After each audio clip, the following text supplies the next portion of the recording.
Hi, everybody. Welcome back into Drysdale Field. Glad to have you with us here. Beautiful day in St. Augustine. Cool, breezy, and clear. Stark contrast to yesterday when Game 1 of this series between Columbus State and Flagler was rained out. Ready to start? Game 2, Saints come up short in Game 1, 6-5. Leading off for Columbus State is David Meadows.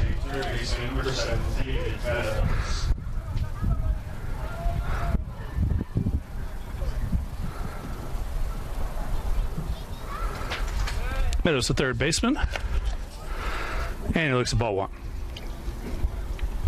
It'll be Meadows, Nolan Tressler, and Robert Brooks.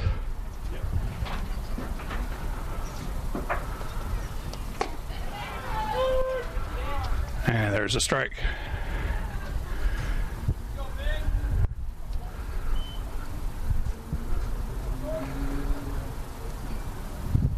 On the mound for the Saints is the lefty, Colt Mink. This ball dribbled along the third base line and tracking the line, and it will be fair for a base hit. So Meadows is aboard with that seeing eye infield single, and that brings up Nolan Tressler.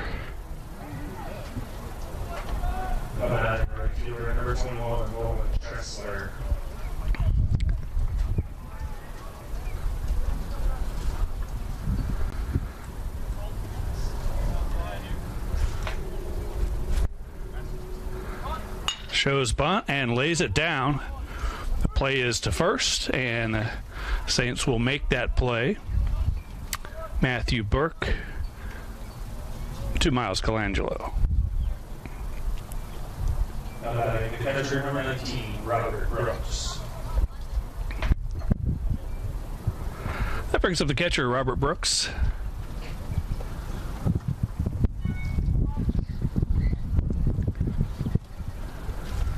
With Meadows in scoring position.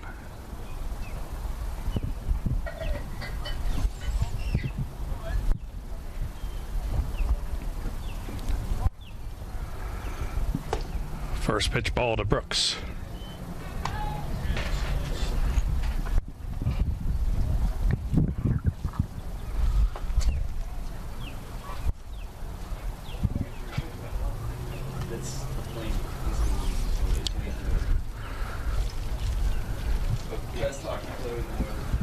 Here's the 1-0, and Brooks lays off. 2 balls and no strikes.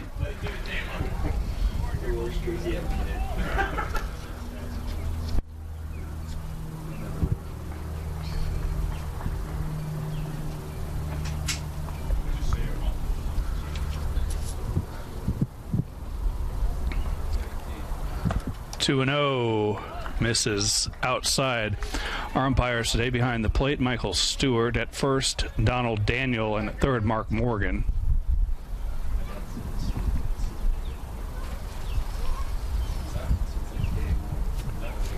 Yeah.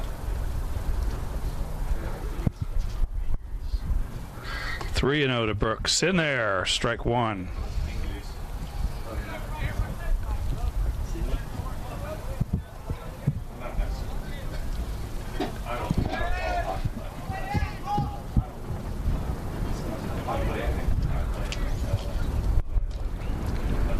Here's a 3-1 pitch. Strike two.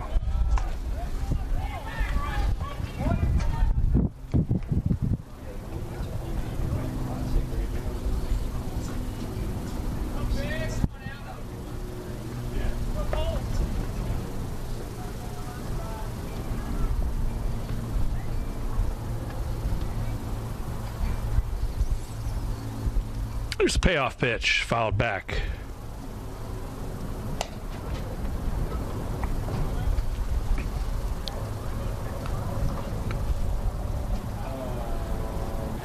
It looks like you have one. That's fine. Yeah, fine.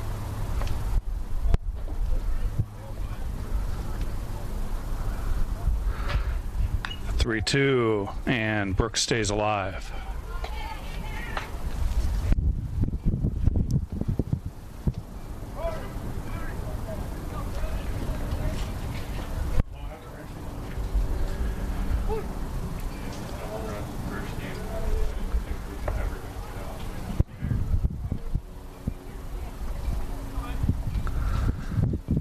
Good at bat from Brooks, and he works the walk.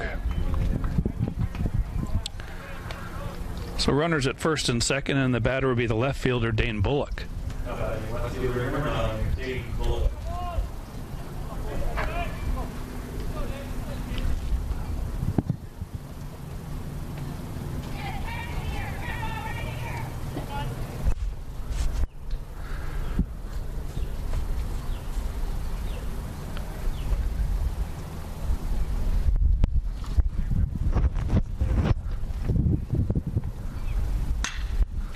Fouled out of play.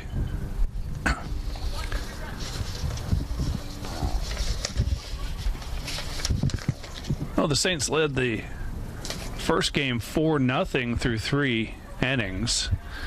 Gave up a couple of runs in the top of the 4th, and then the big damage came in the top of the 6th. The 4-run frame for Columbus State gave them the lead that they would never give back.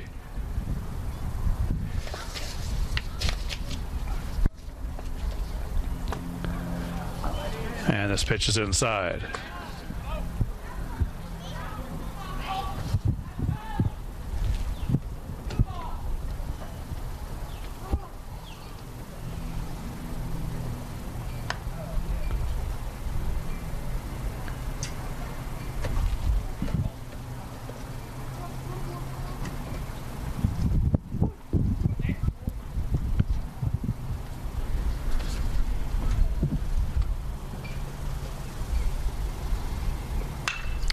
One lifted, foul, and drifting out of play.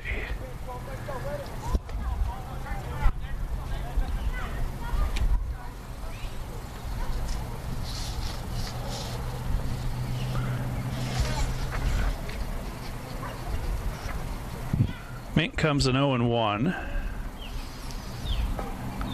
with the gaudy ERA, but really a statistical anomaly, just the one appearance thus far. Ball line to right field and caught by Mitchell. And there are 2 gone. Brings up Stephen Minter, the first baseman. Mink went 3 1/3 innings against Missouri Southern in the second game of the opening series. Gave up 3 hits. 5 runs, all of them earned. Walked a couple, struck out 5. Ball was flying out of Drysdale Field that day. Check swing, foul ball.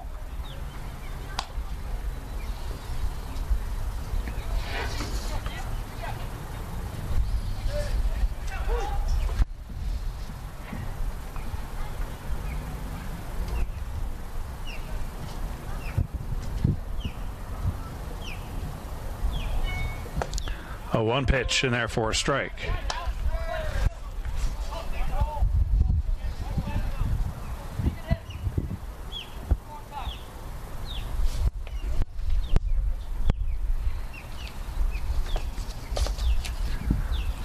Trying to get out of this mini jam.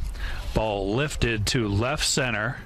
Drifting back is Kaufman, and he'll make the catch. And the Cougars are retired. They get a hit, no runs, couple of runners left, and through a half inning, no score.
And welcome back. Ready for the home half of the first. It'll be Jake Kaufman, Alex Amos, and Chase Carney to face the right-hander Devin Dudall.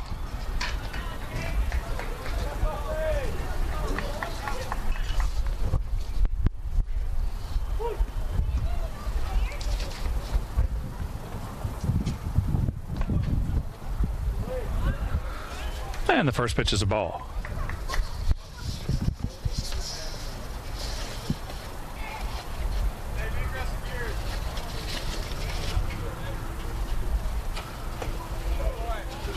This pitch is low, 2-0. In game one, Kaufman was 1 for 5 with the run scored. 2-0 is outside. 3 balls and no strikes.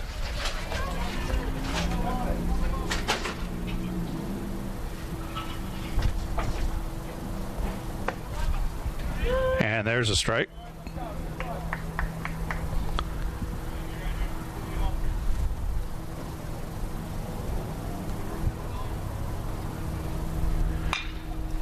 Ground ball to second. Easy play for Matthew Burke. 1 gone. So that brings up Alex Amos, the shortstop.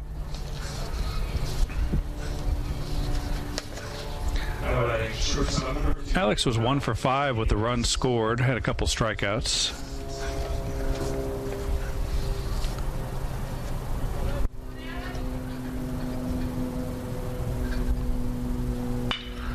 And swings at the first pitch.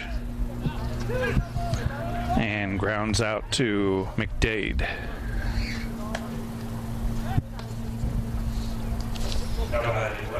So Chase Carney will be the batter.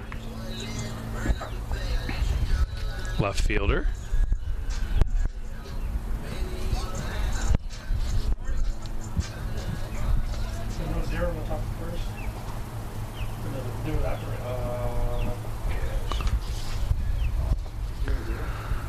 Pitch is low, ball 1.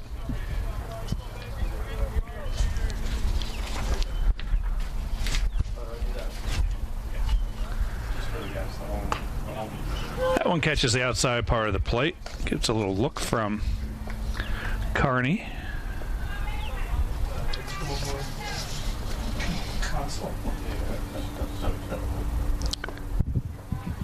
Carney was 1 for 5 with 2 runs driven in, scored a run.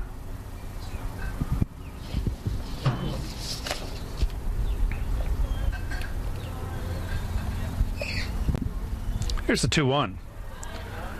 Ball is low, 3 balls and a strike.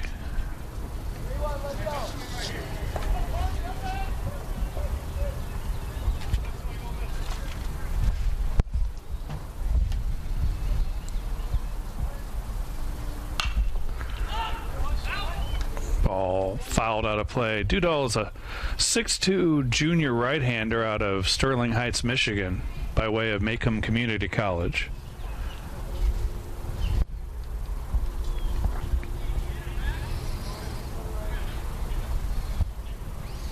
Three-two pitch.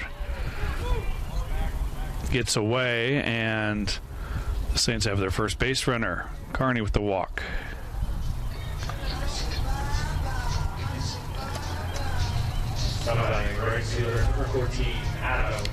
So Adam Mitchell will be the batter. Mitchell had a good day at the plate in game 1, a single and a triple. Actually went 3 for 5, 2 singles and a triple.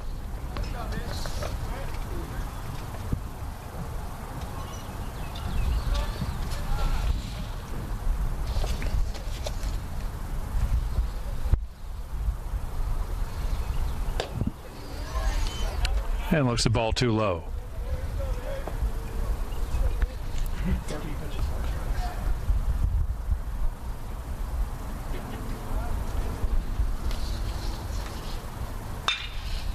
Ball is slapped through the right side for a base hit. Carney will stop at second, and Mitchell has his 4th hit of the day. Brings up Sad Friedman, who is the DH today.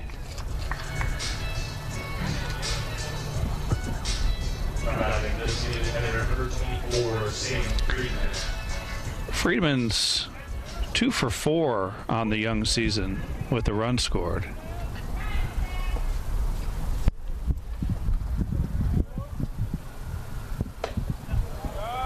Pitch is inside, ball 1.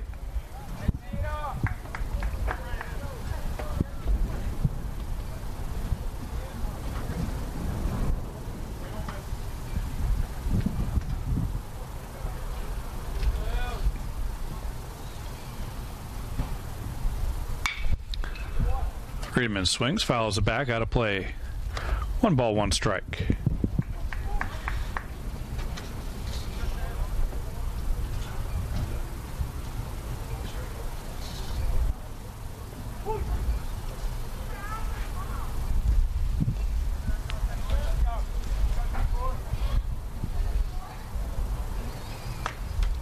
Ball way outside.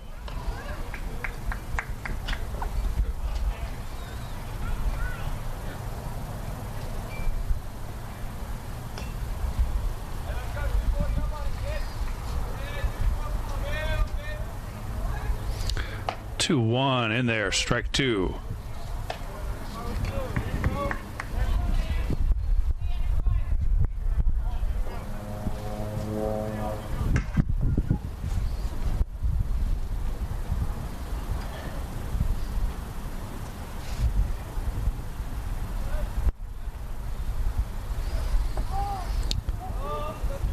Time called. 2 balls, 2 strikes, 2 outs. Runners at first and second for the Saints.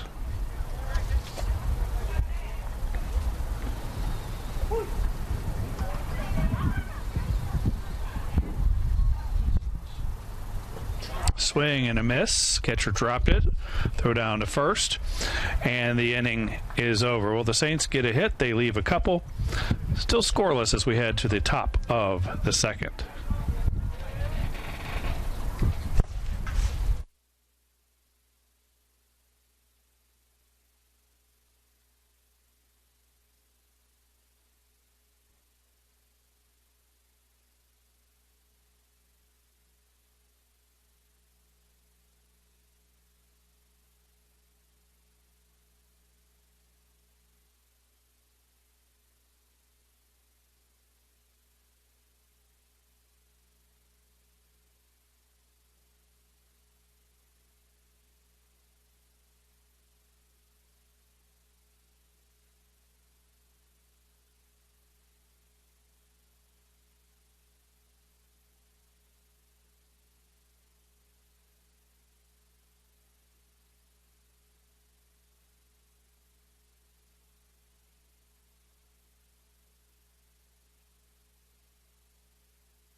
Ready for the top of the second here from St. Augustine.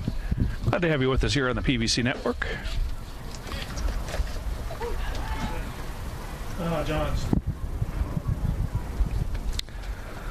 Wynn Johns is the batter, the DH. Swings at the first pitch, lifts it high into the air, and that is gone, no doubt about it. So Adam Mitchell just stopped, realizing the wind was going to carry that out. A solo home run from Wynn Johns. And the Cougars draw first blood here.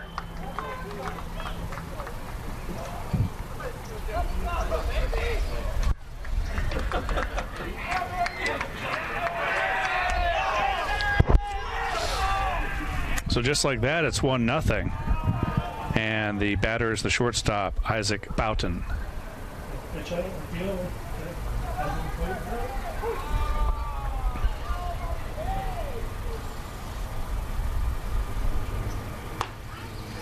Well, if you're just joining us, the wind's been blowing hard left to right all afternoon. The only home run we saw in the first game from Robert Brooks also went out almost exactly at that spot where Johns just hit that one. Certainly wind aided. Boughton behind 0-2. Takes a ball.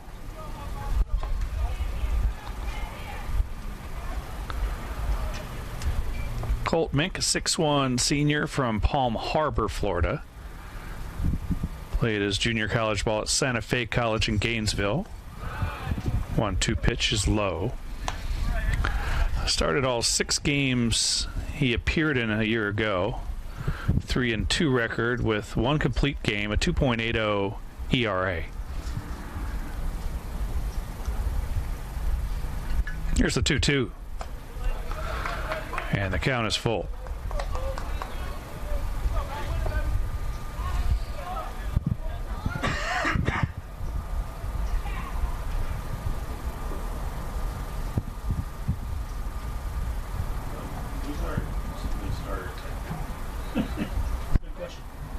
A 3-2 pitch, swing and a miss. And Boughton is down on strikes for the first out.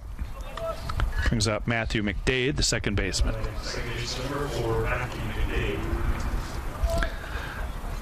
McDade was 1 for 4 with a run and a rib in game 1.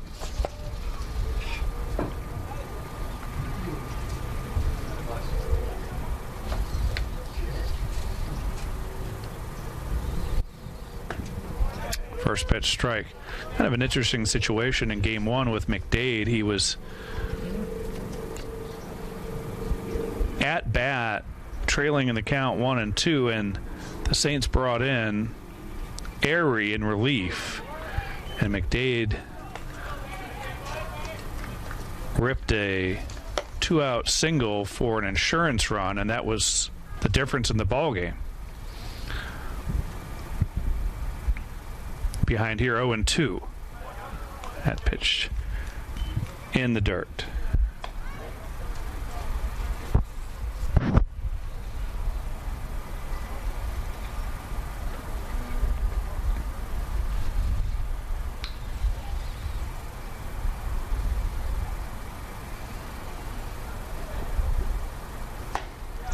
Ball is outside, evens the count at 2 balls and 2 strikes.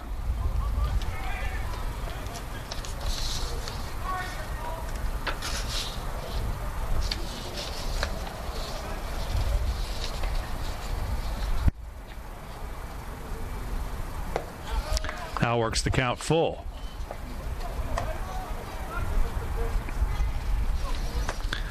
Two years ago, Mink was exclusively a reliever at a 1-0 record with a 5.18 ERA. That was the year that Flagler was co-PBC champions. This one tap foul at the plate.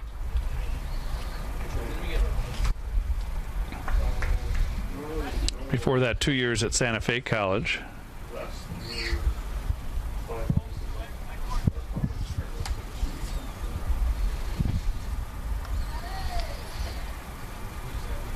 Three-two pitch is low, and he lost him. So McDade is aboard for Connor Curley. Number 13, Connor Curley.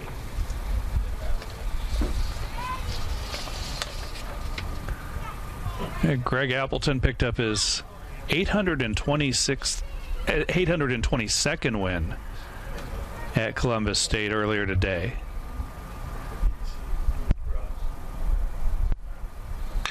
This one grounded to first, but foul. Appleton in his 24th season with the Cougars, 28th overall as a head coach, spent 4 years at Young Harris where he helped revive the baseball program. Prior to that, it was an assistant coach, the pitching coach at Georgia.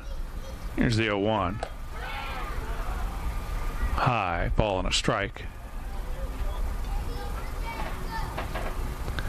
Won the 1990 Division I National Championship with the Bulldogs, his alma mater. A 1 pitch outside. Now 2 balls and 1 strike.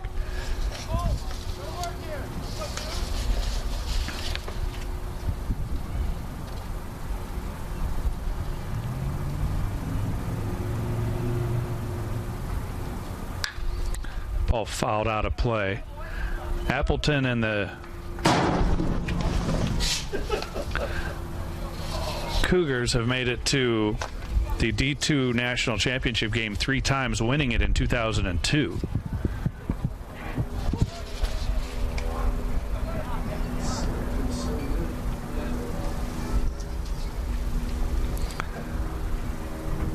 Two balls, 2 strikes. Could be 2. To second for 1. The relay not in time.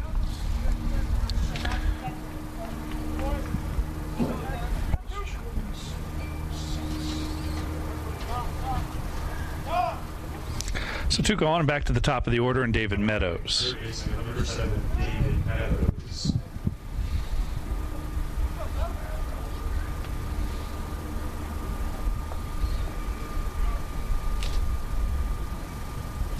Meadows singled his first time.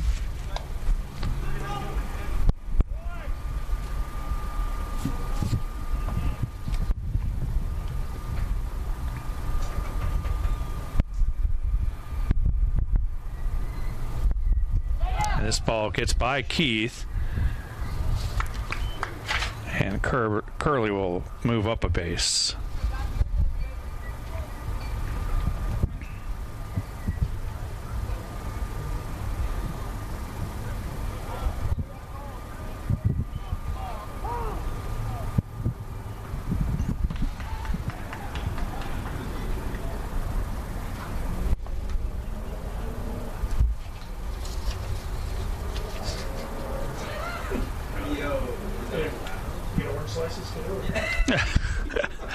Well, Curley has jogged off the field. Now he's coming back.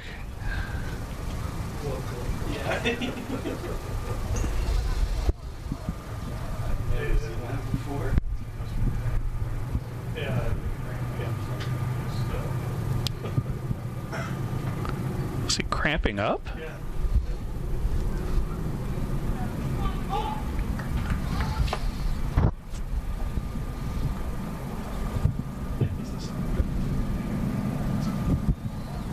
Here's the 2-0. Ground ball for Amos. Double clutches and gets him just in time, but the inning is over.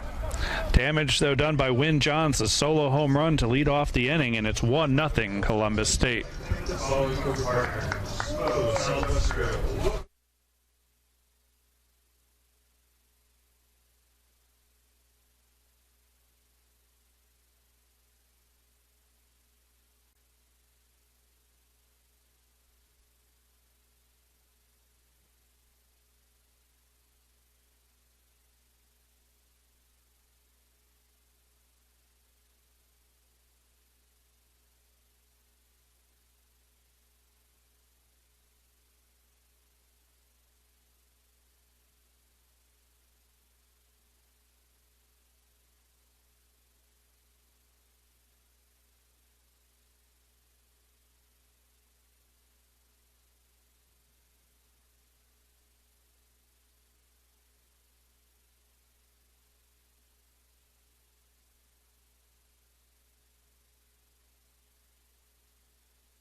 Number 25, Miles Colangelo. Welcome back. Bottom of the second. Miles Colangelo, Matthew Burke, and Jaden Ward for the Saints. face Devin Doodle.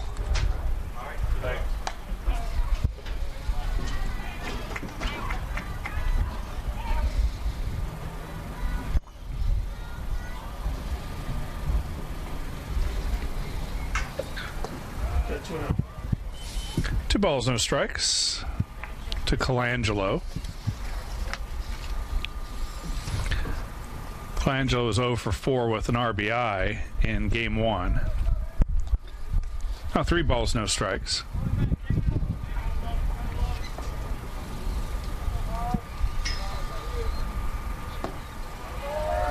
And a 4-pitch walk.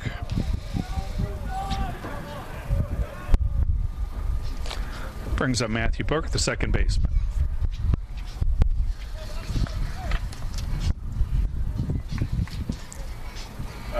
Second baseman, number 3, Matthew Burke. Burke 0 for 2 in game 1, had a walk.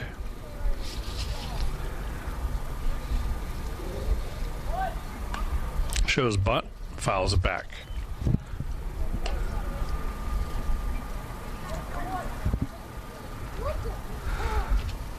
Coach Barnett wants a word with Matthew Burke.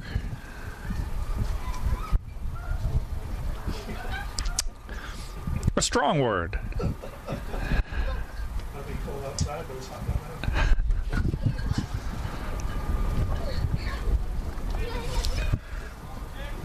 Well, Coach Barnett stressed this week the importance of putting the ball in play. Strikeouts have really been their Achilles heel through their first 3 games.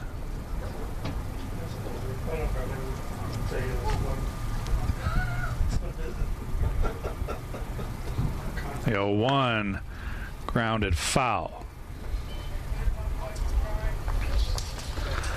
Coach Barnett in his 34th year, 965 and 774. It's good for 12th in career wins among active D2 coaches.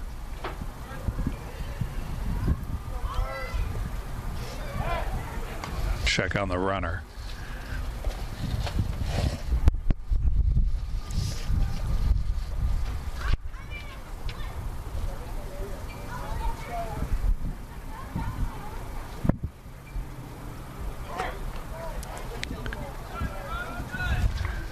And that pitch was low, and Burke was able to lay off.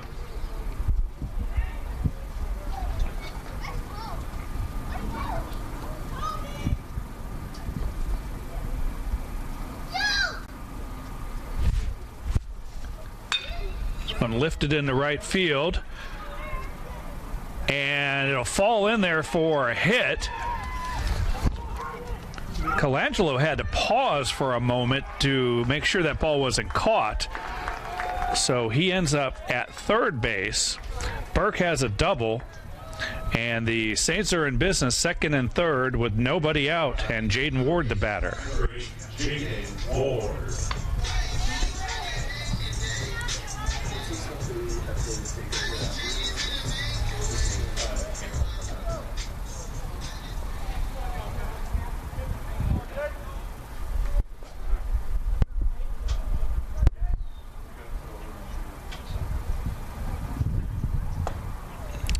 A breaking ball in there from Dudall.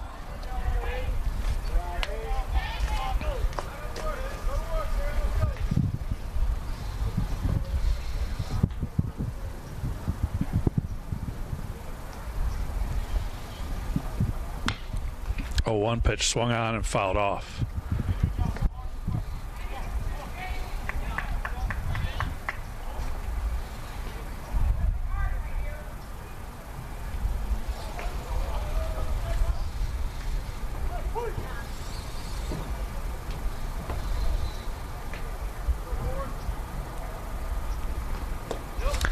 That one's low. Ball 1.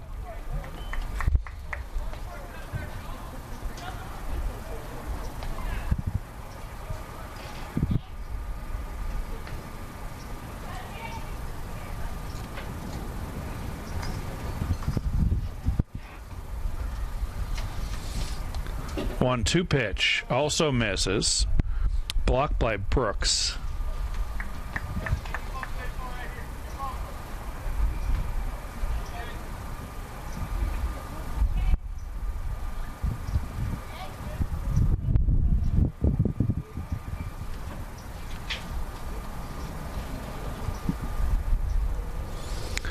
2-2 pitch, and he stays alive, fouls it out of play.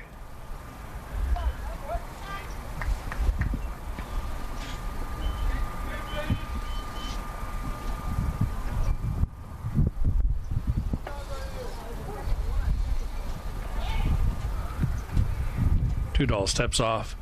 Last year he was 5-0 in 6 appearances, all starts. Ripped right back up the middle, base hit. This will score at least one. The throw will come into second, and the Saints have taken the lead 2-1 on the single from Jaden Ward.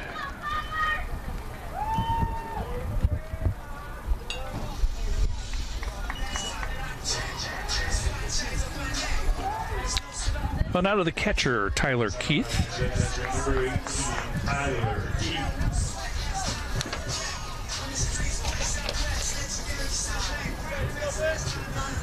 Keith was 1 for 2 with a run scored in game 1. Also walked a couple times.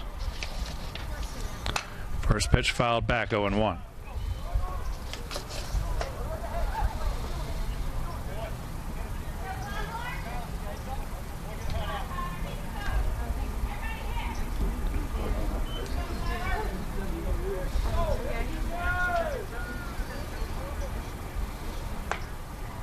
That one just missed outside.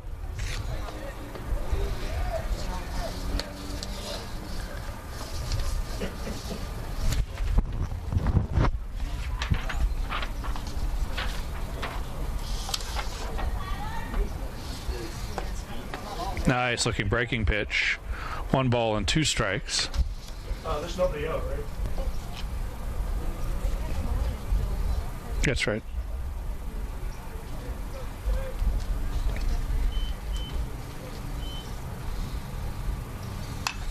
This one is fouled back.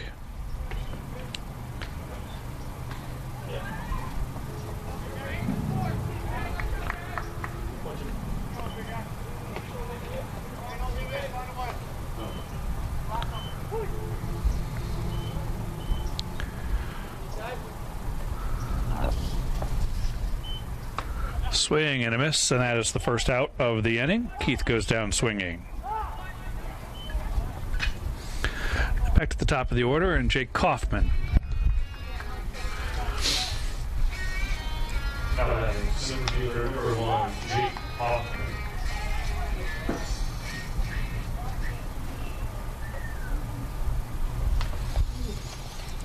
Last year, Dudal 35 strikeouts in 36.2 innings, or 36 and 2/3 innings.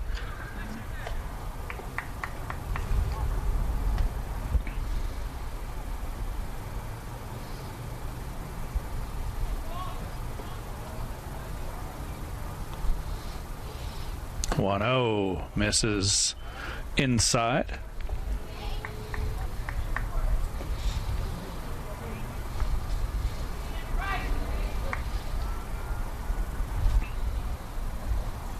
Ward breaks. The throw will go into the outfield, and Ward will stay put at second, but it's a stolen base.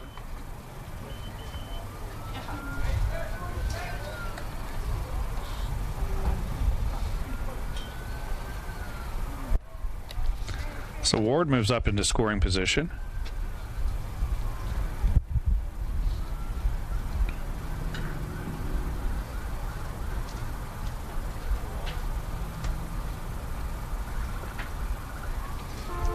Two-one, swing and a miss, 2 balls and 2 strikes. Well, Coach Barnett talked about maybe having to manufacture runs. He really wants to have the Saints do a better job making adjustments in game and putting the ball in play. 2-2, foul tipped at the plate.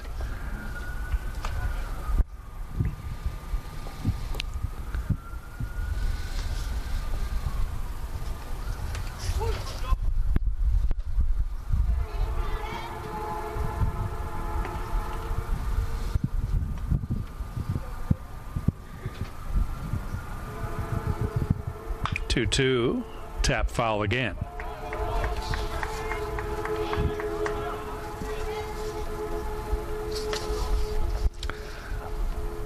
Well, before taking over here at Flagler, Barnett was briefly an assistant coach at University of Iowa.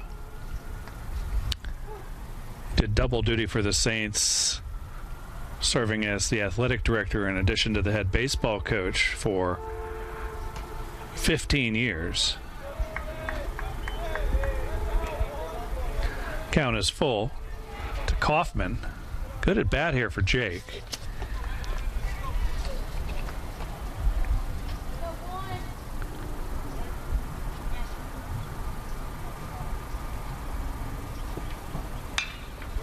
Fouls another one off. Barnett started his college baseball playing career at Seminole Community College here in Florida. Transferred to the University of North Carolina, where he led the Tar Heels in batting average in 1978. There's the 3-2 pitch. Off the pitcher's foot, and it'll be a base hit. So Kaufman is aboard, and he moves Ward up a base. And the batter is Alex Amos with runners at the corners and one gone. Getting back to Barnett, when he was with the Tar Heels just the one season, led the team in batting average and guided them to a third-place finish at the College World Series.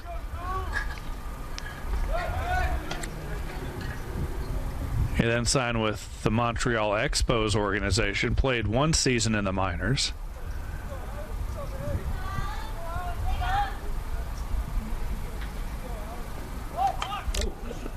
Amos shows bunt and ends up on his back. It's a foul ball, strike one. The Expos released him, and he was working at a baseball school down in Sanford, Florida, near Orlando.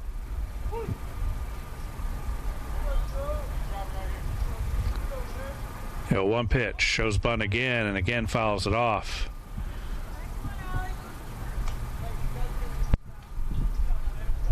Anyway, through a series of kind of lucky circumstances, he ended up filling in for the king in his court and had a long career barnstorming the country playing fast pitch softball.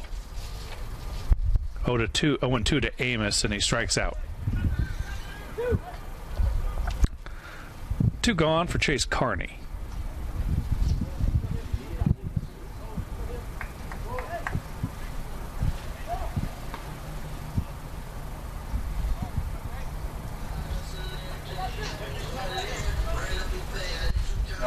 Left fielder number 9, Chase Carney.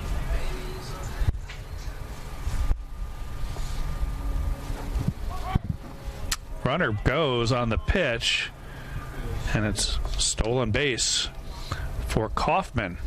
Well, again, aggressive base running here for the Saints. Second stolen base of the inning.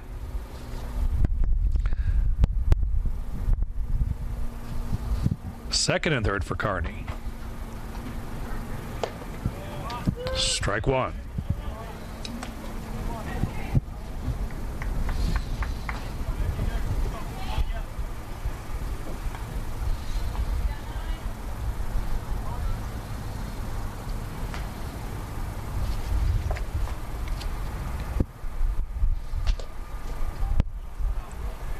Tudor missed that time. 2 balls and a strike.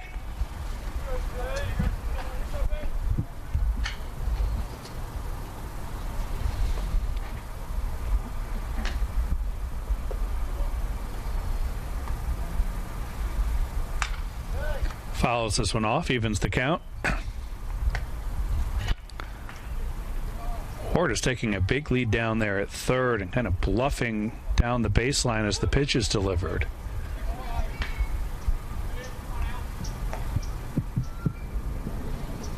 Two, fouled back.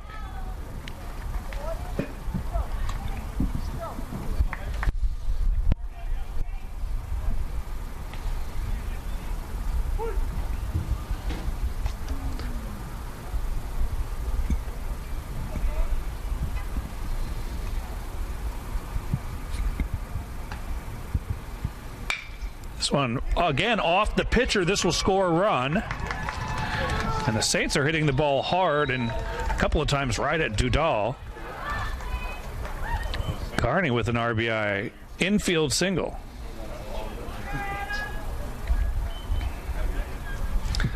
And it's 3-1. Number 14, Adam Mitchell. Brings up Adam Mitchell, who singled in the first inning.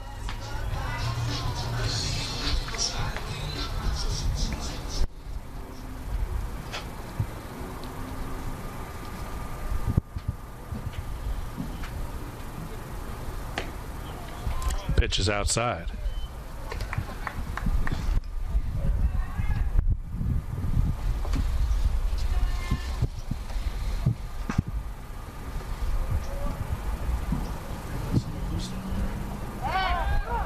And now they have Carney in a rundown. The run comes in to score.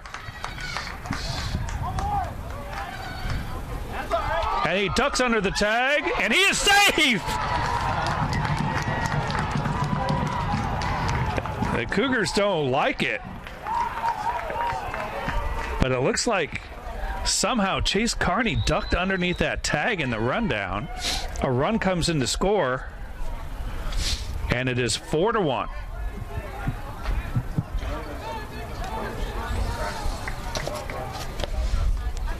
Every time someone gets it right now, it looks terrible. When really all it should take is 2 throws. So Carney is in scoring position for Mitchell. Mitchell right back up the middle. Tough play. And that will be an infield base hit for Mitchell, who's 2 for 2 and now has 5 hits across the 2 games. Carney goes to third, and the Saints rally continues with runners at first and third. And it's the DH, Sam Friedman. Ninth hitter in the inning.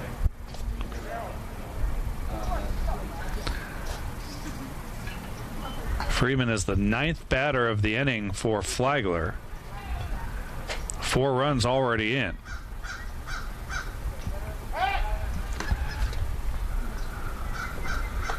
We'll talk about aggressive base running.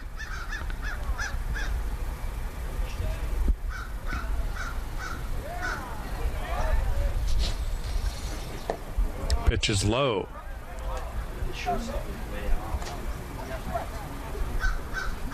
I'm so glad he made it. I'm like, that next to last throw. I'm like, what was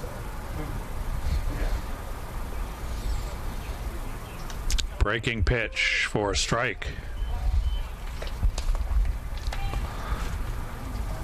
Well, they're certainly making Dudal work here in the second.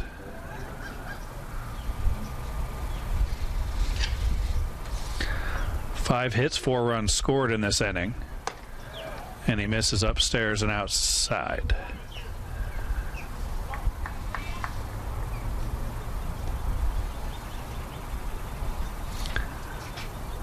This is opening day for Columbus State. 2-1 misses, 3 balls and a strike.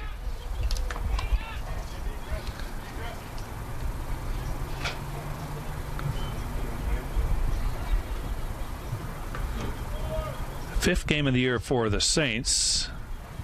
Here's the 3-1. And he walked him. Bases are loaded. So the Saints have batted around here in the second. And a very slow walk from the Columbus State coach. And we may have a change here. We've had action up in the Cougars bullpen for a while. We'll see if he makes a move here. I presume this is Greg Appleton. He's pitching coach by trade.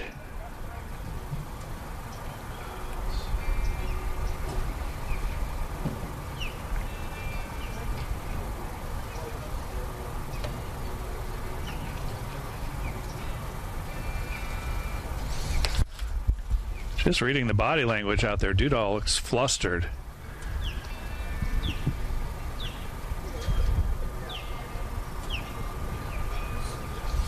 and they're going to leave him in.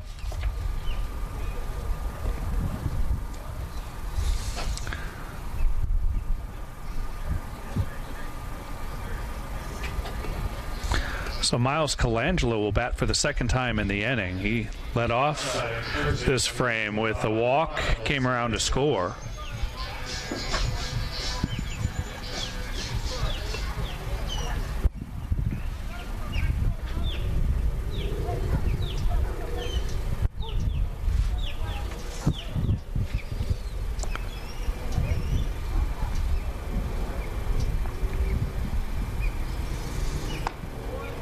And a first pitch strike.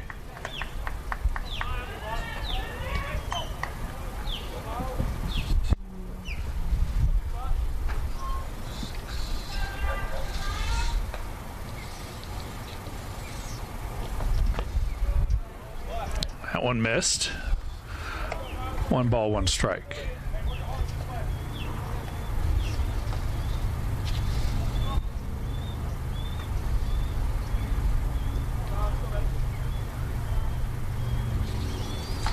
One, and I waved at a breaking pitch.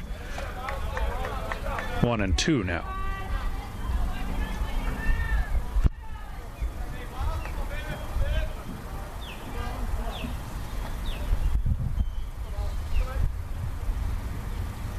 The 1-2 in there for strike 3, and that's the end of the inning. But the Saints break through in a big way. 4 runs on 5 hits, and they lead at 4-1 as we head to the third.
Four-1 Saints as we start the third inning. The batter will be Nolan Tressler. Also do up this frame, Robert Brooks and Dane Bullock. Oh, it's the sun coming through the window.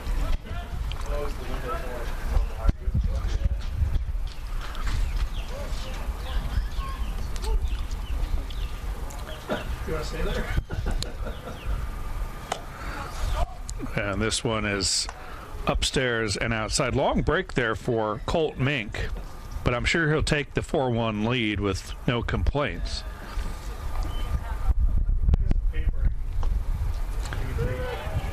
And there's a strike evening the count at a ball and a strike to Tressler, who laid down a sac bunt in the first inning.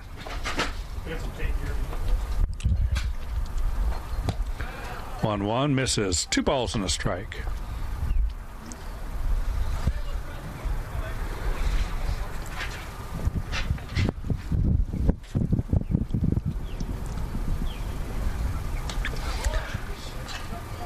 And that was a strike.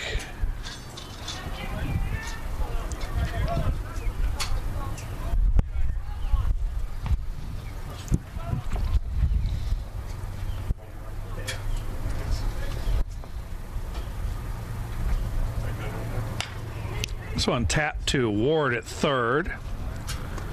Strong throw, and Tressler is retired.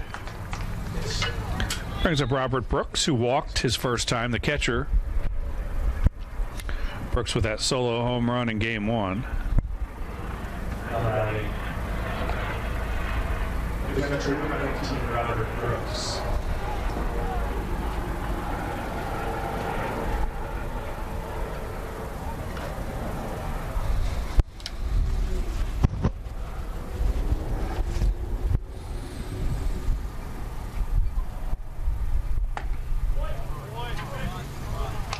First pitch is the ball to Brooks.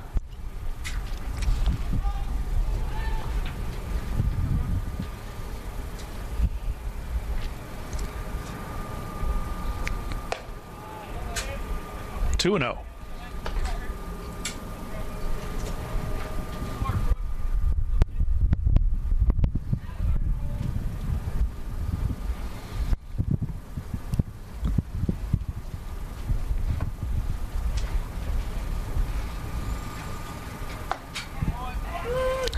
And there's a strike.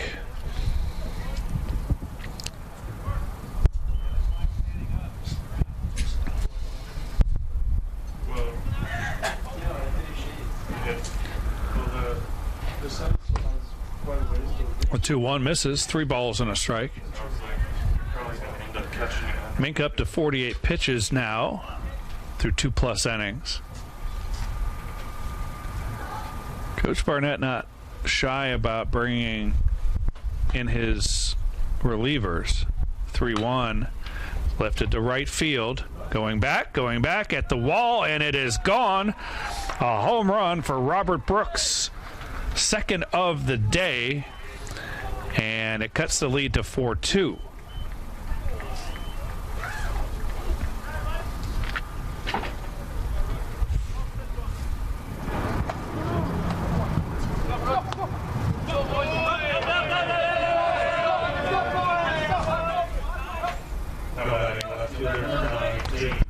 That brings up Dane Bullock, who flew out to right his first time.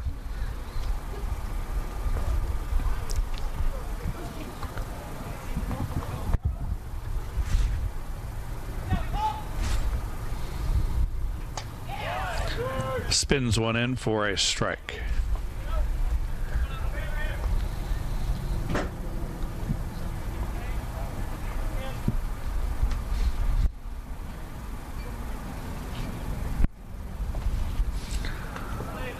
Oh, one pitch in the dirt.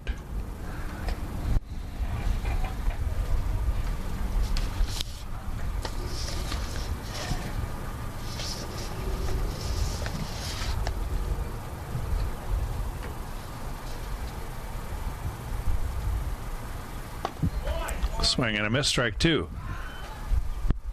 Bullock collected a couple of hits in game 1, scored a run.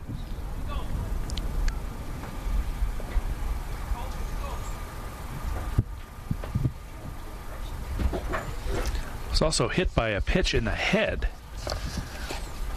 1-2 pitch, ground ball for Amos.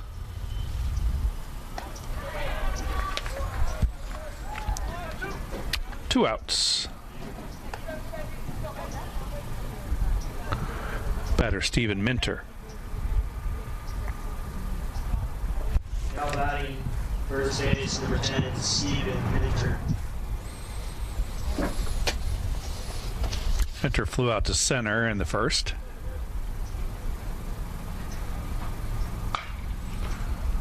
Rips one foul down the third baseline.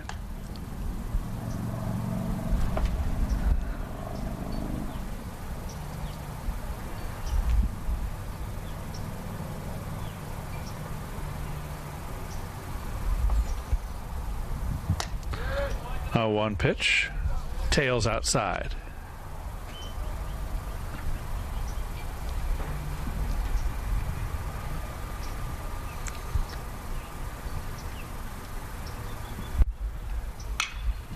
And fouls this one off, strike 2.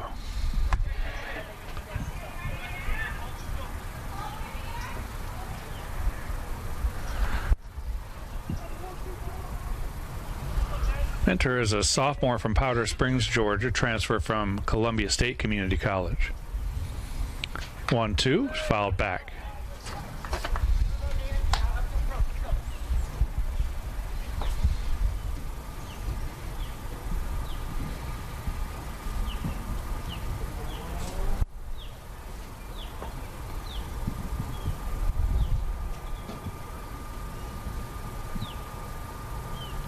1-2 pitch, waved at and missed. So Mink gives up the home run to Brooks, but still enjoys a 4-2 lead as we head to the home half of the third.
And we're set for the bottom of the third. Dudal continues. He's thrown 68 pitches through 2 innings. Gave up that 4 spot in the second. Columbus State got 1 back, top of the third.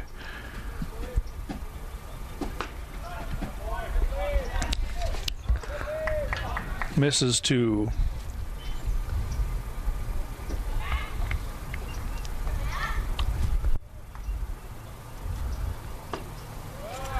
Burke.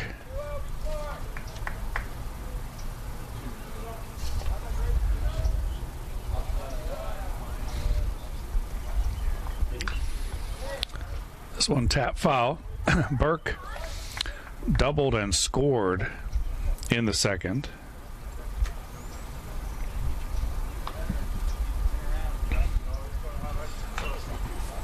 And again, a foul. This one, I think, caught the catcher, Brooks.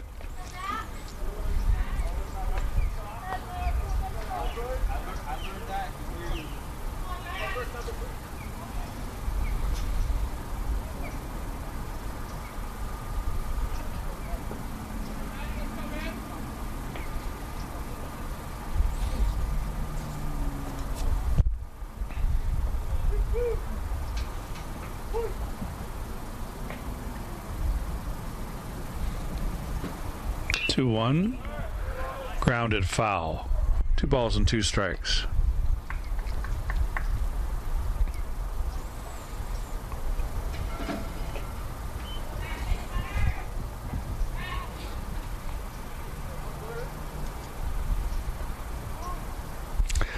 Time asked for by Burke.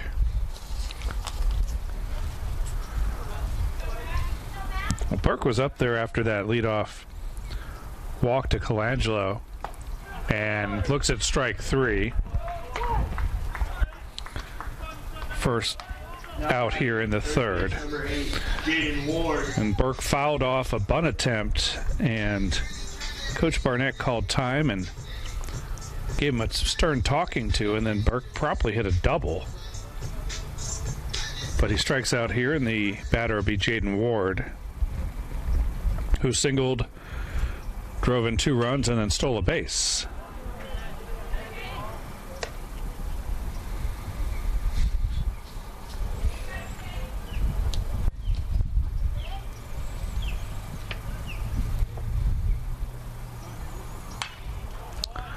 And he's behind 0-2.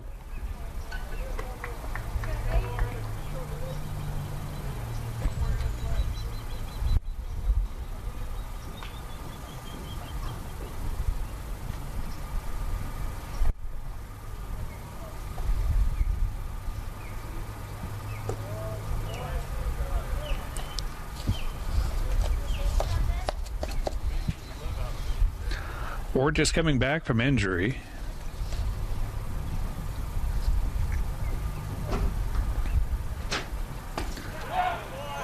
And he checked his swing. 2 balls and 2 strikes. He played sparingly in the series against Missouri Southern, but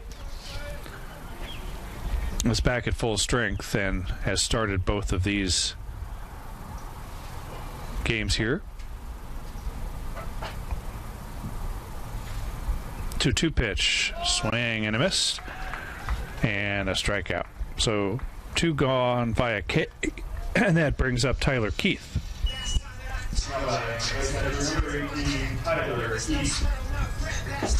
Keith struck out his first time.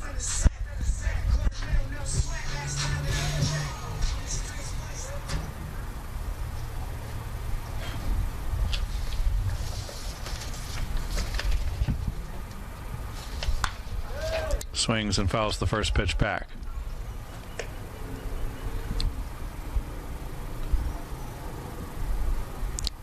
Keith transferred in from Post University. Put up a gaudy .615 slugging percentage last season. A 1 fouled off. Had a 3-homer game.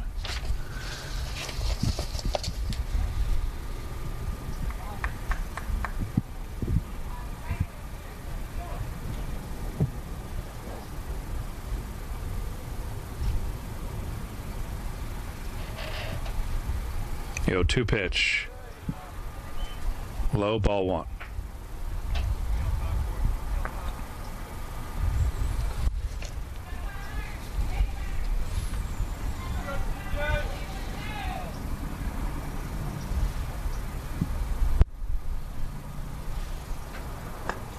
Swing and a miss, and Keith has gone on strikes. Dudall strikes out the side, and we head to the 4th with the Saints still leading 4-2.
Yep.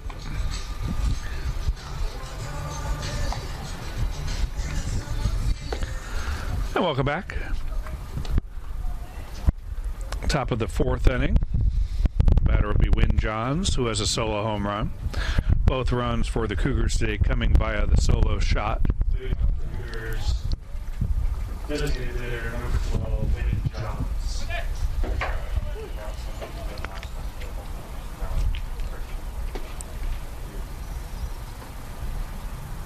Breaking pitch upstairs, ball 1.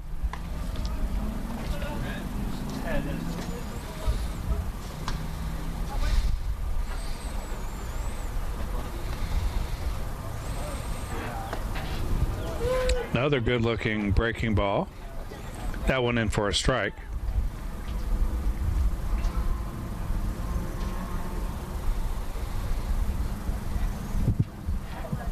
One pitch. Sharply hit to shortstop. Nice play by Amos, and he got him. Great defensive play by Alex Amos, ranging to his right, backhanding it and making the strong throw across to get Johns. So the batter will be Isaac Boughton. Shortstop, number 15, Isaac Boughton.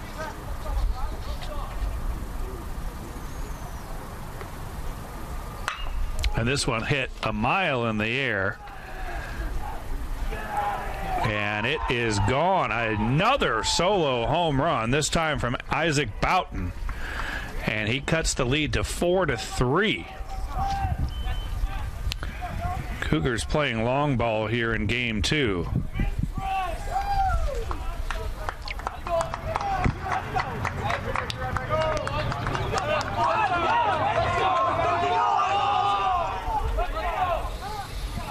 The batter will be Matthew McDade. McDade with a walk in the second inning.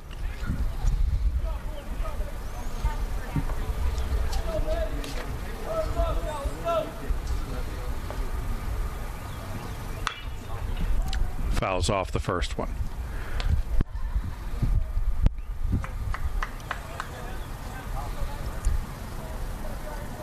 Cougars with a run each in the second, third, and fourth.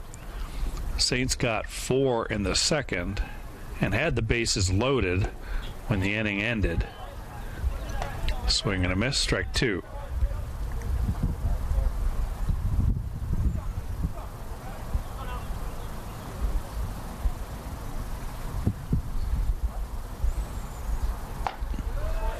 Fastball upstairs and outside for a ball.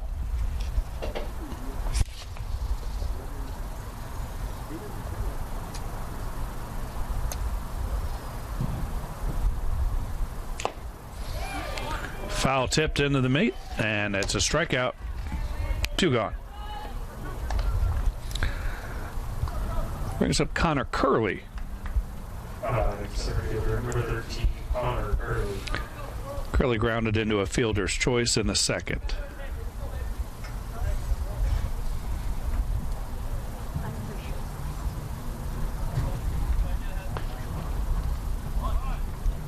Shows bunt, pulls back, swings away, and fouls it off. Jaden Ward is creeping in at third.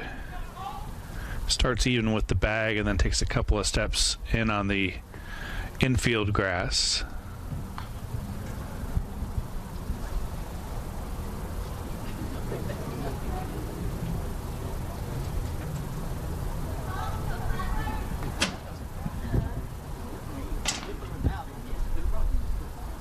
One pitch.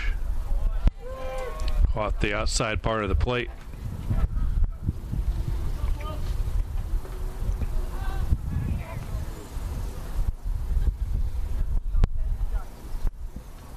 Two. And he missed.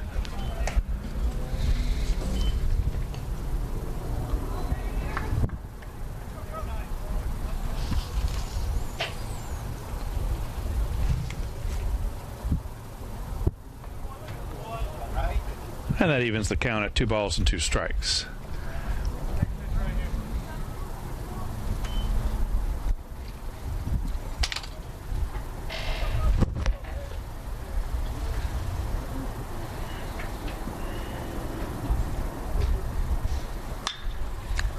This one lifted to the left side, out of play, foul.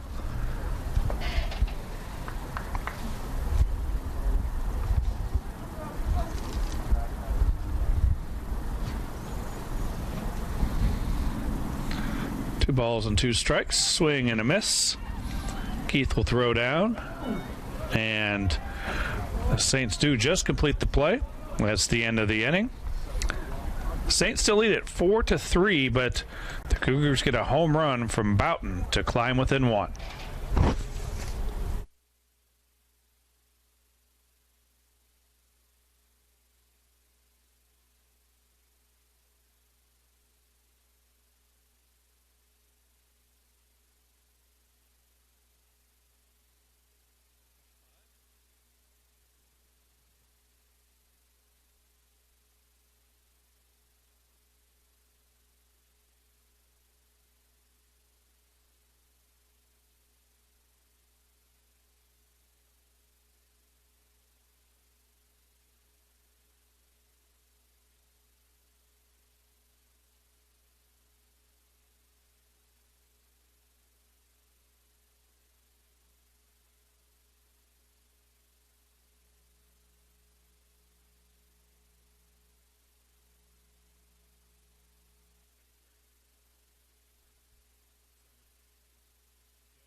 welcome back. Home half of the fourth. New pitcher for Columbus State is number 25, Jamie Boatwright, redshirt sophomore left-hander from Powder Springs, Georgia. He'll face the top of the order, Kaufman, Amos, and Carney. Closes the book on Dudall. 3 innings pitch, 82 pitches. 4 runs, all of them earned, 6 hits, 3 walks, and 7 strikeouts. 1-1? Yeah, it's 1-1. 1-1 to Kaufman. Kaufman singled, scored a base, or stole a base and scored in the second. Also grounded out.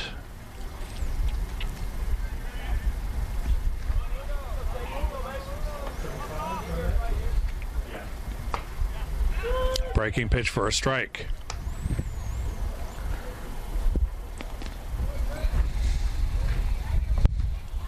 Donovan Garcia.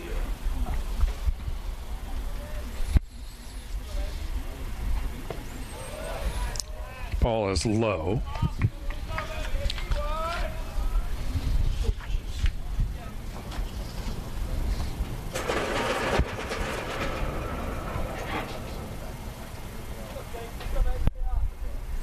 There's a 3-2 pitch, spoiled by Kaufman.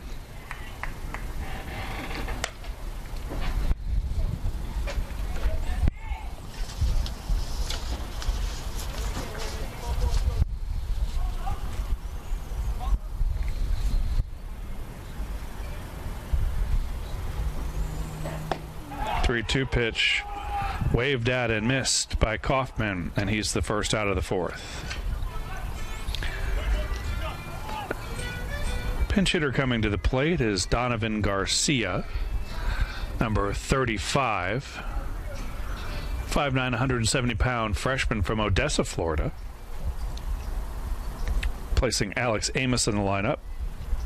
Number 35, Donovan Garcia.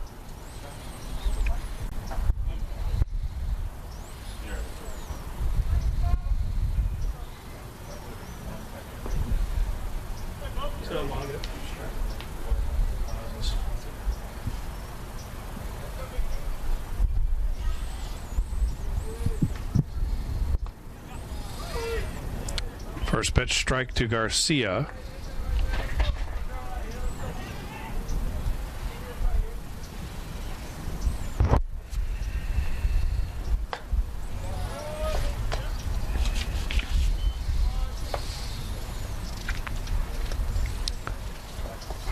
Donovan's brother Griffin also on the Saints roster. Here's the 1-1. Fouled back.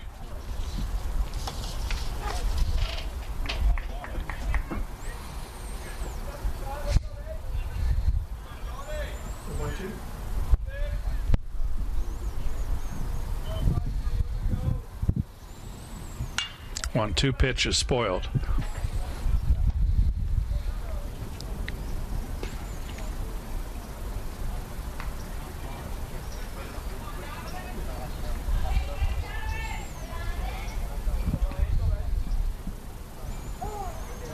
Time called.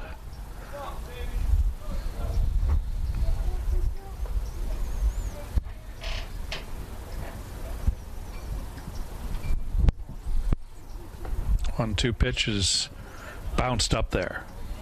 2 balls and 2 strikes.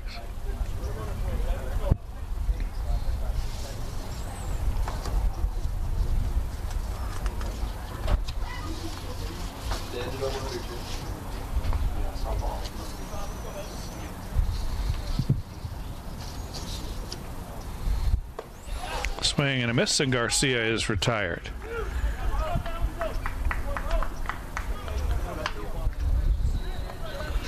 So 2 strikeouts to start the fourth here, and the batter will be Chase Carney. Left fielder, number 9, Chase Carney. Carney walked in the first, singled and drove in a run in the second.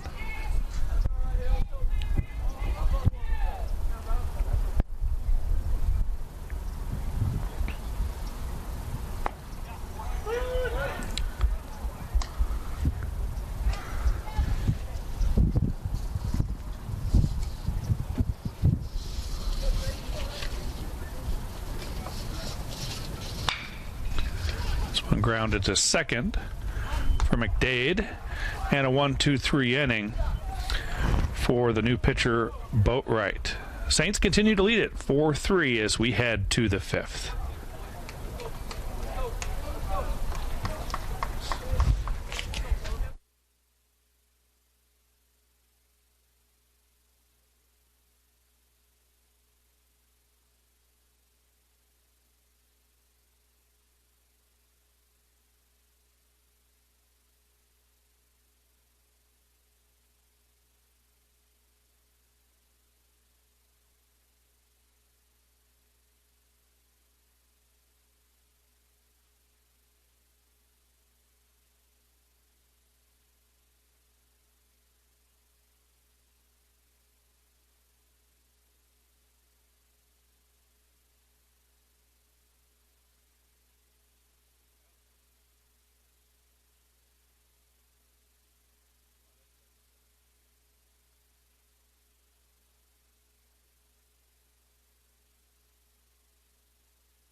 And welcome back. New pitcher for the Saints is Kyle Morton.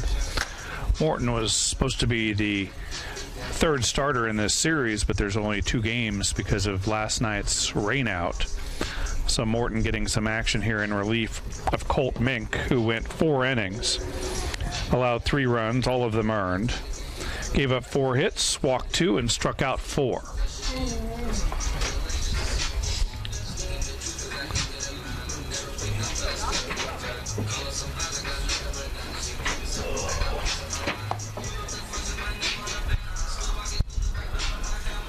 Morton is a redshirt senior from Jacksonville, Florida. Also played at Santa Fe College in Gainesville. He'll face Meadows, Tressler, and Brooks.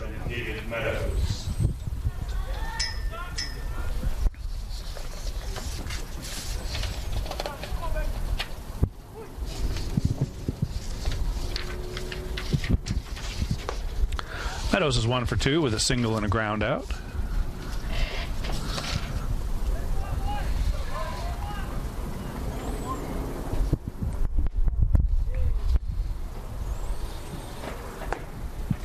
Good looking fastball in there for a strike.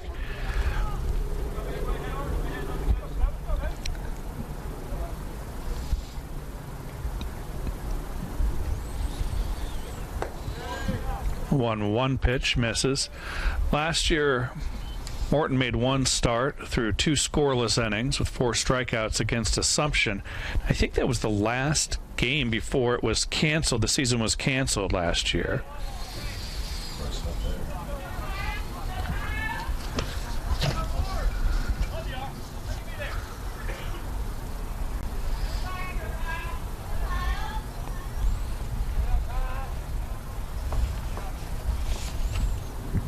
3-1 pitch, swing and a miss, strike 2. In 2019, which would have been his regular senior year, he redshirted.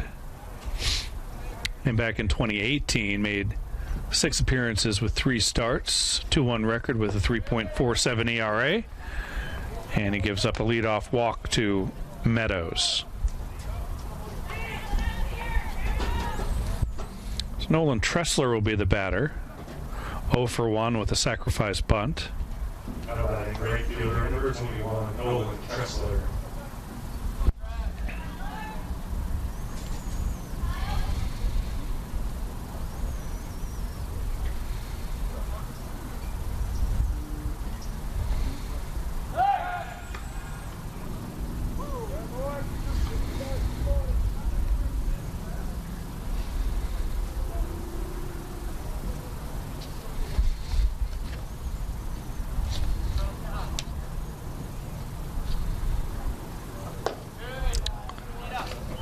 Morton misses.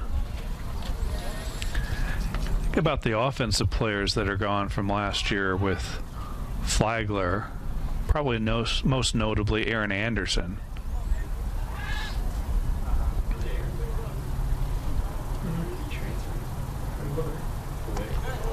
And the 1-0 is low. Morton having trouble finding the strike zone. Last year led the team with a .343 batting average, and a visit here from the pitching coach, Jeff Pelkey. Anderson was likely headed to be drafted before the draft was truncated to 5 rounds. And so he elected to transfer to D1 Liberty and would still be here, according to Coach Barnett, if Flagler had a graduate program. Similar situation for Ethan Jones, who transferred to North Florida, and Sean Lawler, who went to Maine.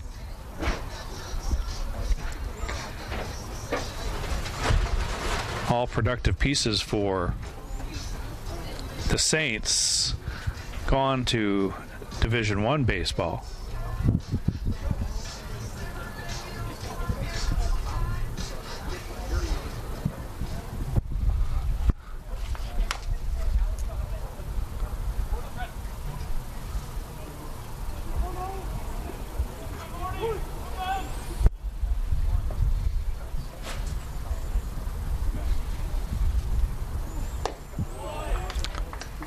Pitch is low. 2 balls and no strikes.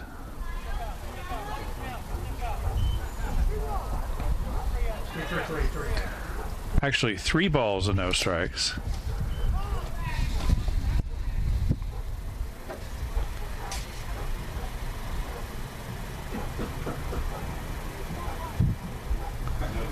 And they're going to call the umpires together here.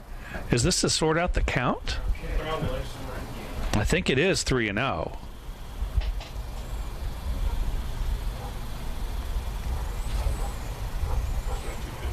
Now Morton has walked the leadoff batter and then fallen behind here.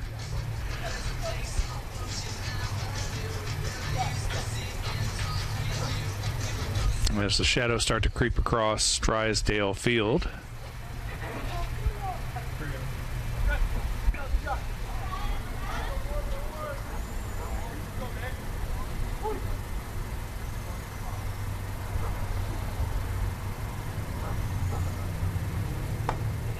And that pitch is in there for a strike. Definitely some velocity on that fastball from Morton. 3-1 pitch. Ground ball towards second. The only play will be to first. Matthew Burke makes it, and 1 out. Brings up Robert Brooks. He had a solo home run in the third, also walked back in the first. He homered in game 1 today as well.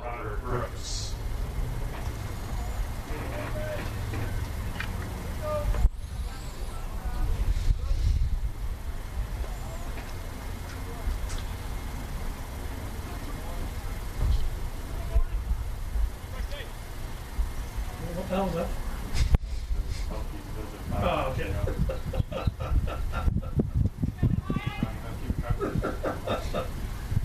Mentally. That pitch misses. Ball 1.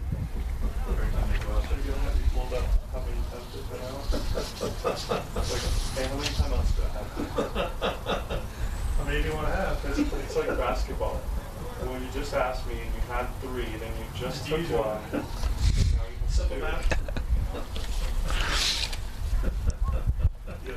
Here's the 1-0. Grounded to third. Looking back, the runner is Garcia, and he makes the play. So 2 outs.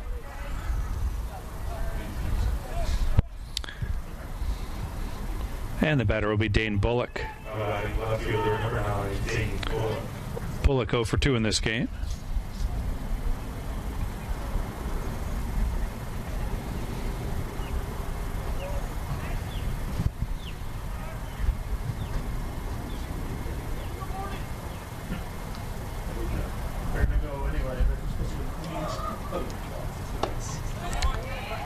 Morton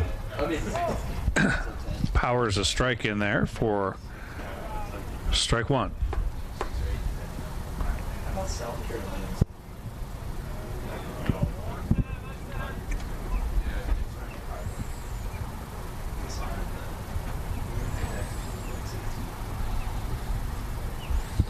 A one pitch is in there. And Bullock quickly behind 0-2. 0-2.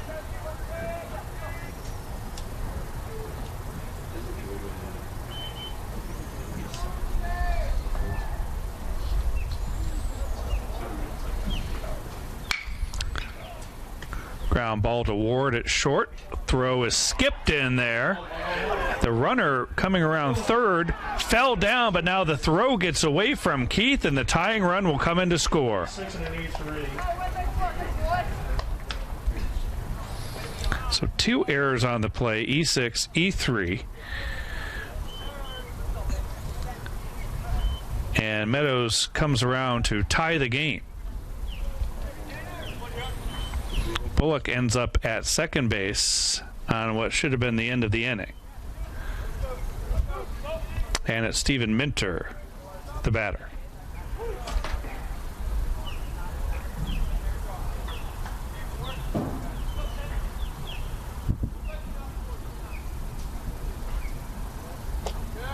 First pitch is a ball. First baseman number 10, Stephen Minter.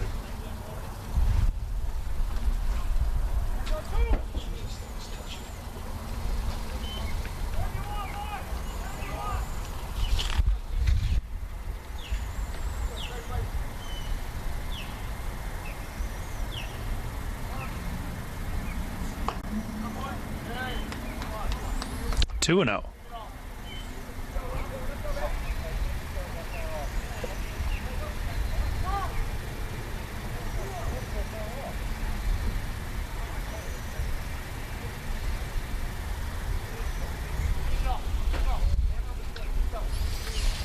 Morton with a long look in. Now we're ready for the 2-0. 3 balls and no strikes.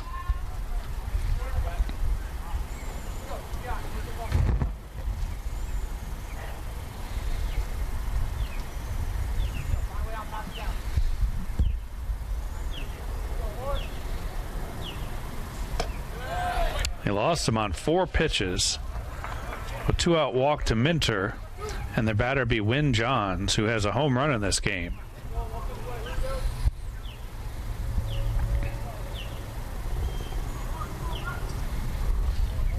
Now, the designated hitter, number 12, Wynn Johns.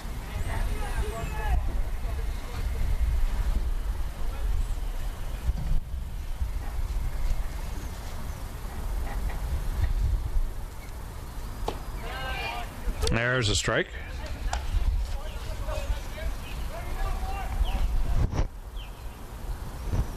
Strike one.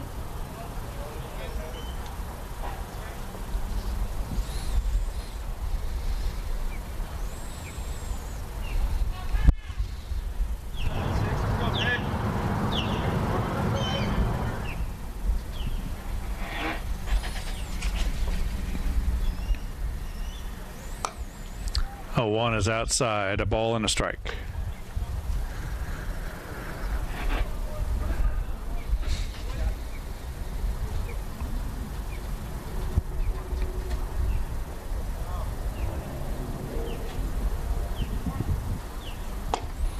Big swing there for strike 2.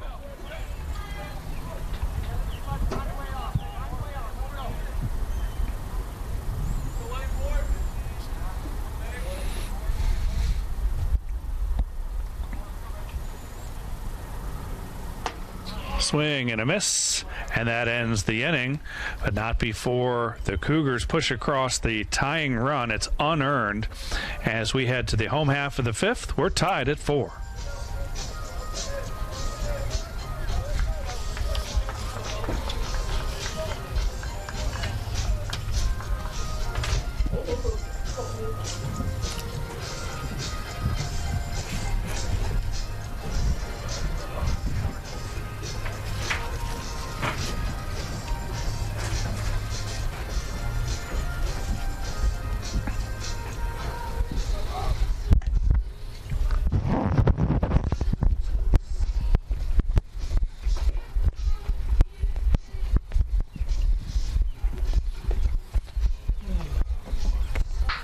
You center fielder? Is it?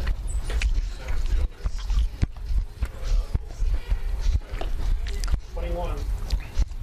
21? He's already in the game, isn't he? Yeah. I think he was the right fielder. Who's in right field?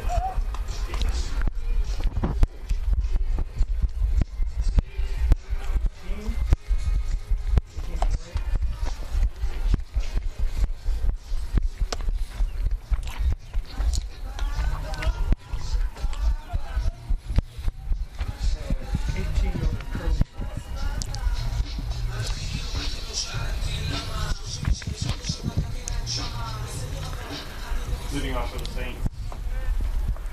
Leading off for the Saints. Right fielder, number 14, Adam Mitchell.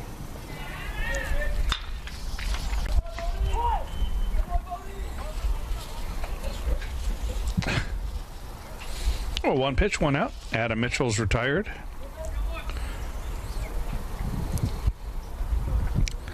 Defensive changes for Columbus State. Nolan Tressler moves from right to center, and Colby Brabston is into the game in right.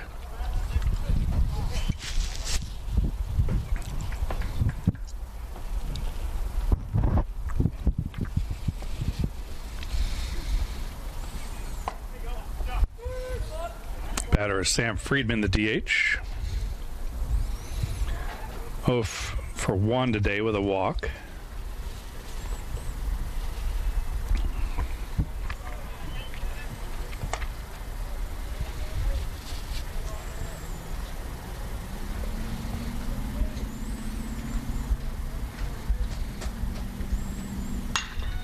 This one lined foul the other way.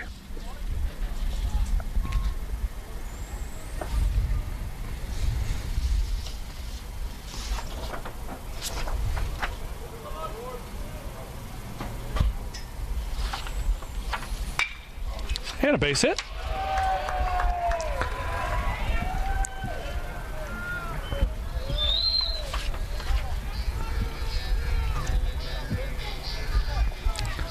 Brings up Miles Colangelo. First baseman, number 25, Miles Colangelo. Walked and scored in the second, struck out later in the second.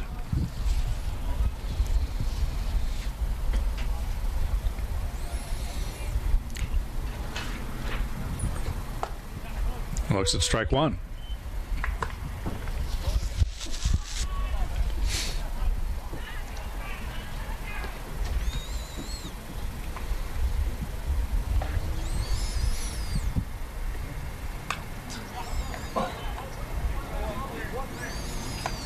Quickly behind 0-2.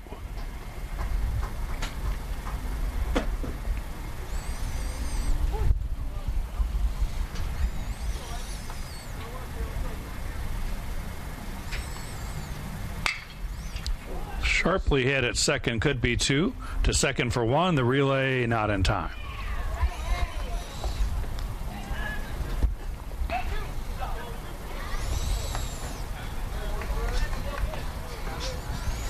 So 2 gone. And the batter will be Matthew Burke. Now second baseman, number 3, Matthew Burke. Burke doubled and scored in that big second inning for the Saints.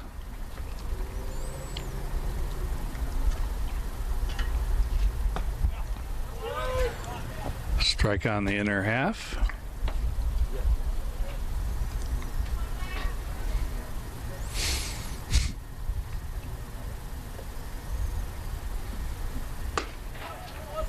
Missed this time.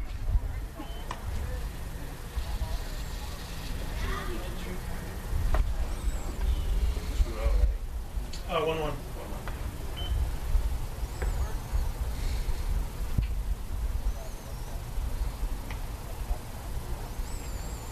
1-1 pitch, spoiled at the plate.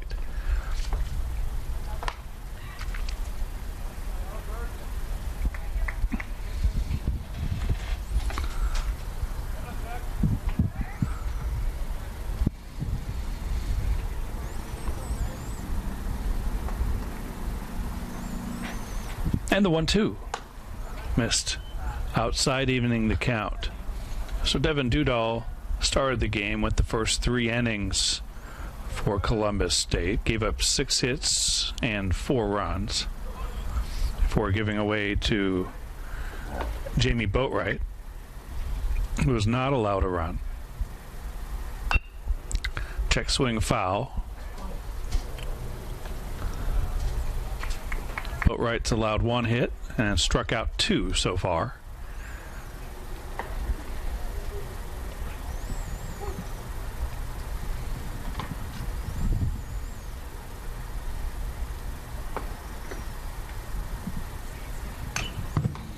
Fouled it straight back.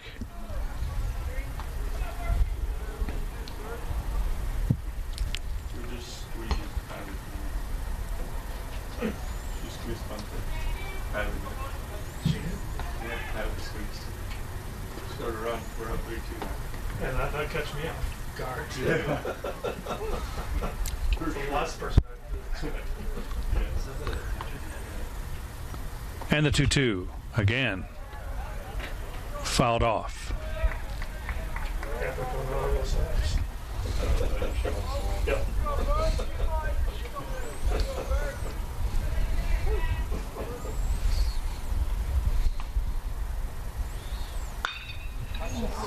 Line sharply, but foul.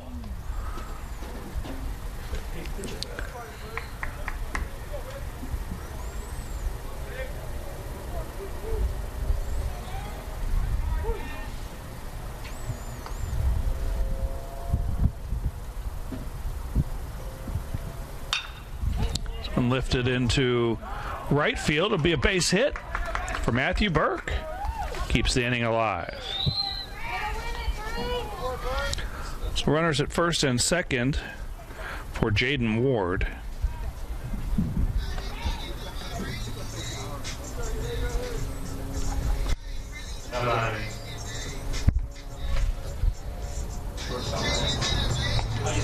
Shortstop, number 8, Jaden Ward.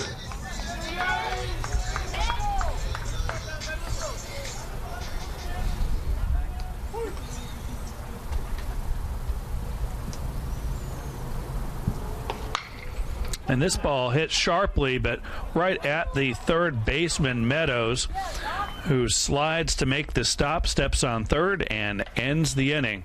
So the Saints pick up a couple of hits, but they leave a couple of runners, and we're still tied at 4.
Shortstop, number 15, Isaac Booten.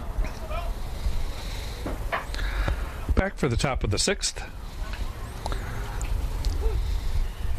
Isaac Boughton is the batter.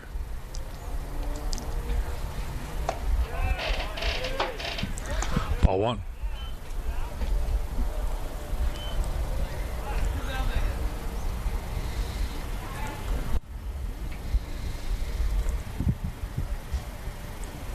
Morton back for his second inning of work.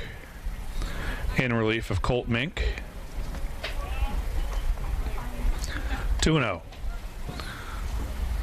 Morton's had some trouble with control. Gave up 2 walks last inning.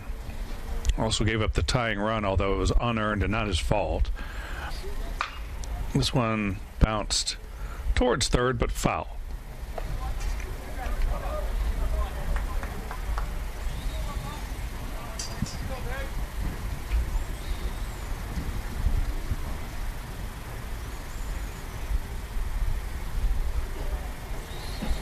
The 2-1. In there for a strike. Good looking slider.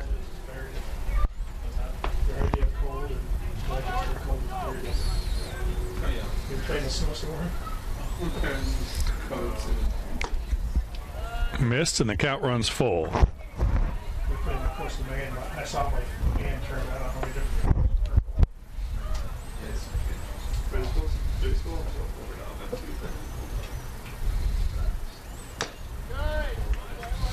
Another foul as Boughton stays alive.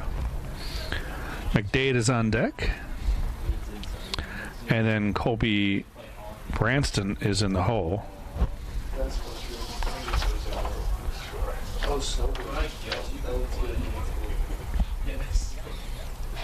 3-2 and missed outside. Morton wanted to know where that pitch was.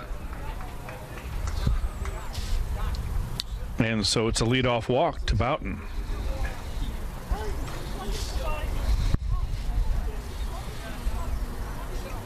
Dave Barnett discussing the strike zone.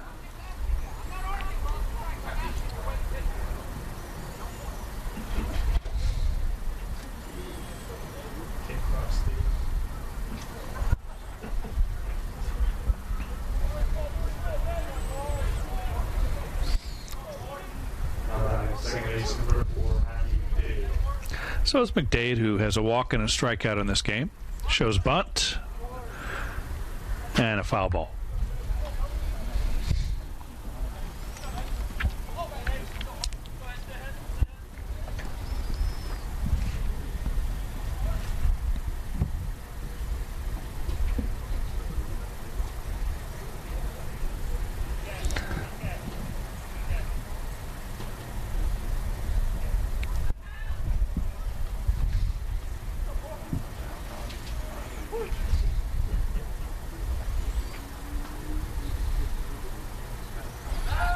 Check on the runner.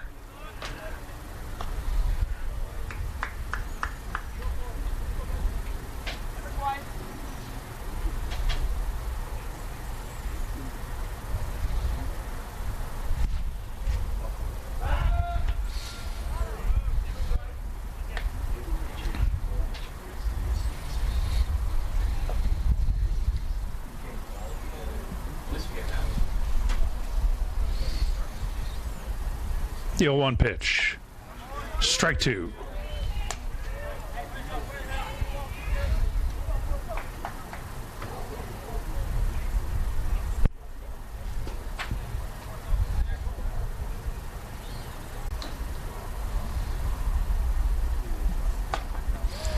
Swing and a miss and a strikeout of McDade. 1 gone.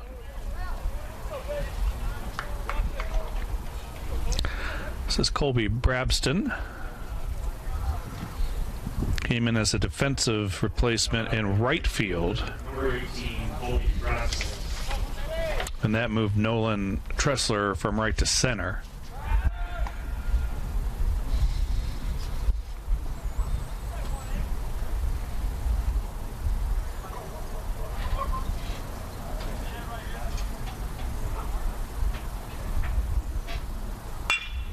Ground ball to second, could be 2.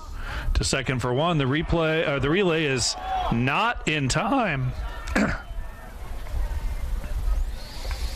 So 2 gone on the fielder's choice.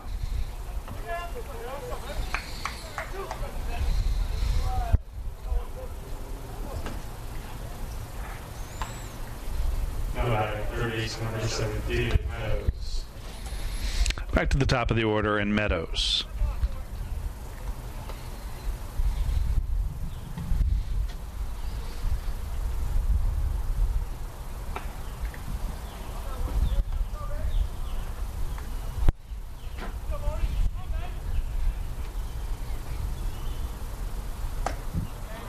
Strike one.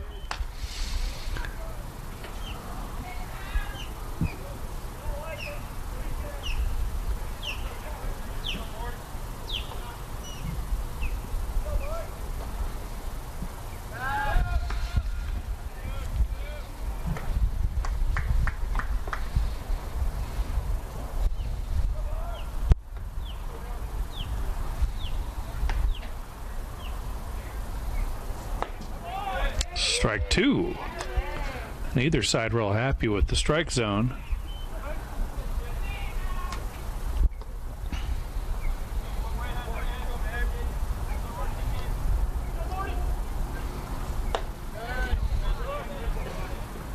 Try to get him to chase there. Ball and 2 strikes.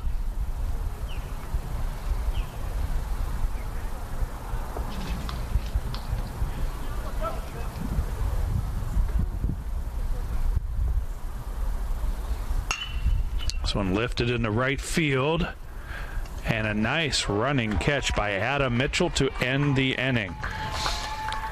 So the Cougars leave a runner, and we're still tied at 4 as we head to the home half of the 6th.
Bottom of the 6th, due up Tyler Keith, Jake Kaufman, and Donovan Garcia.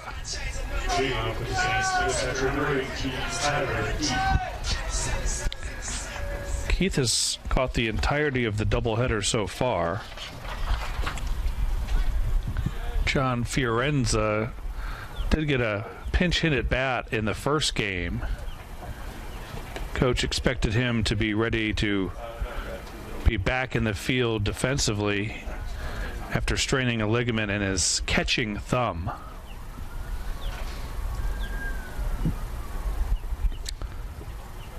Count is 0-1. Now 1-1. Keith with a couple of strikeouts.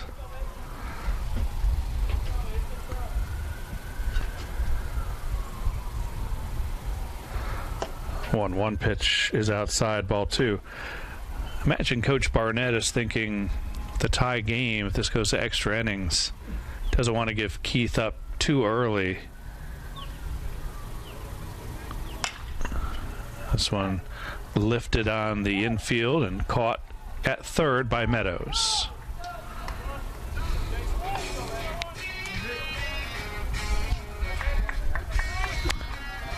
So it's Jake Kaufman, 1 for 3 in this game.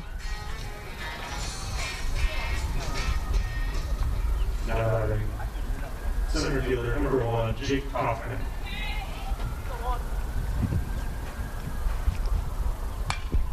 Swings at the first pitch, fouls it off.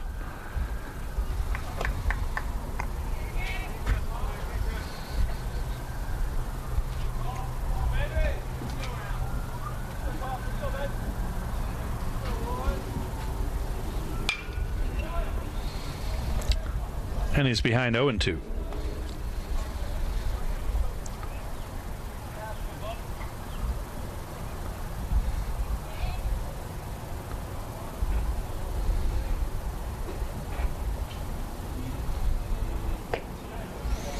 Ball one.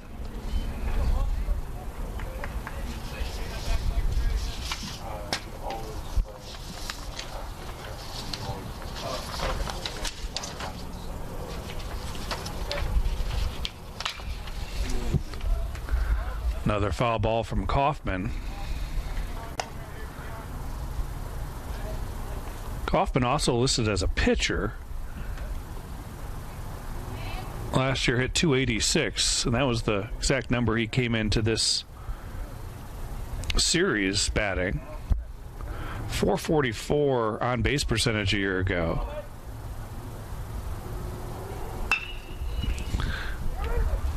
Little squibber to second. Not in time. Kaufman beats out an infield hit. And Saints have something brewing here in the sixth.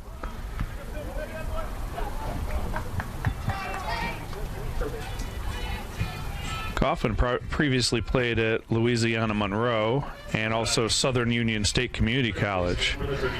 Saw the speed there. Big on-base percentage, as we noted, thus his leadoff spot in the order. And Garcia lifts one into left, going back, and making the catch is Bullock. So Garcia has been retired for the second time. And there are two gone for Chase Carney.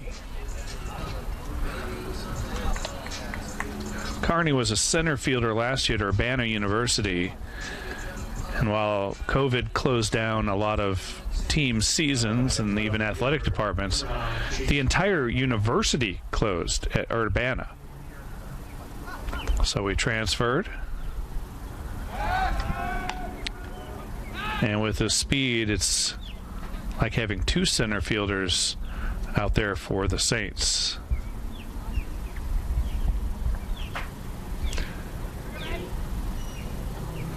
Got some pop in the bat as well. This one lifted high in the air to center. And he lost it for a moment in the lights and is able to recover. Nice job by Tressler staying with it for the third out. And we're still tied at 4 as we head to the 7th.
Top of the 7th inning. Tressler, Brooks, and Bullock for the Cougars.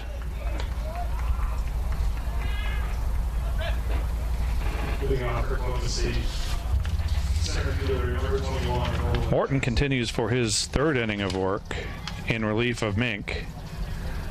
And as a starter, he could probably go a strong 5, if not 6 innings if needed.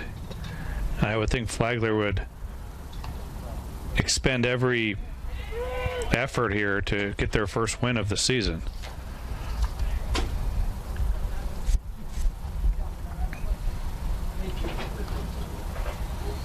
One pitch, swing and a miss. Well, you can say that Morton's got great stuff if he settles in and gets comfortable with the strike zone. Be a real bonus here. And a 3-pitch strikeout for Morton.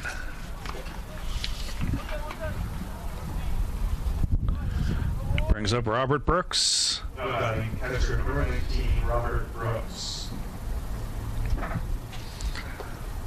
Brooks, one of the 3 solo home runs for the Cougars in this one. He also hit a dinger in the opener this afternoon.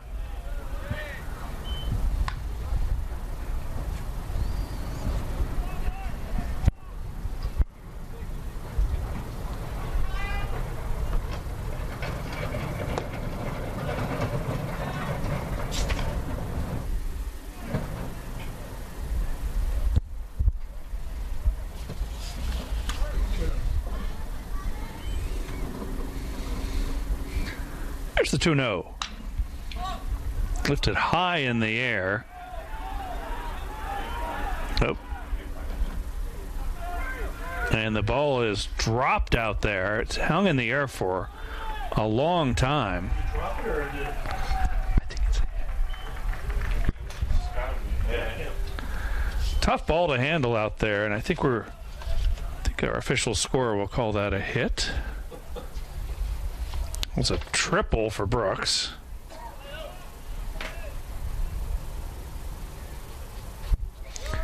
So 1 out and the go-ahead run at third base for Dane Bullock.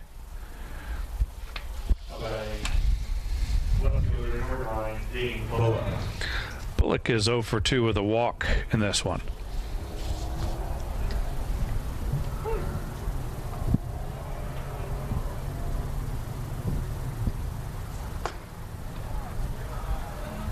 First pitch ball.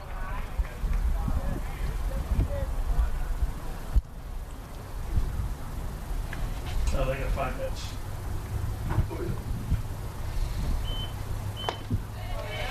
Strike on the inside part of the plate.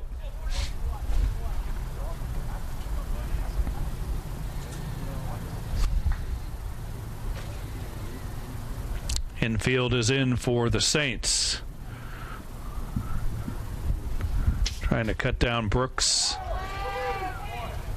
at the plate on a ground ball in the infield.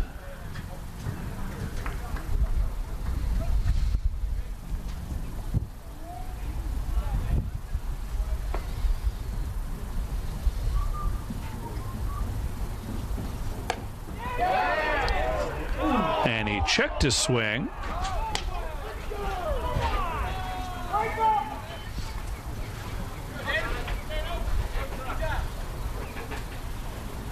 So the count evens at 2 balls and 2 strikes.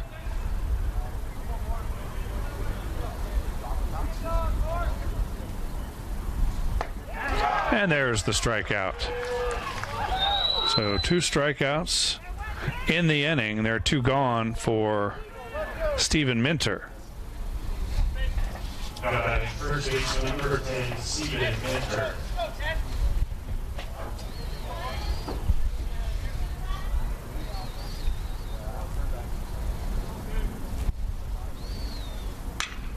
First pitch, foul, and this one will drift out of play.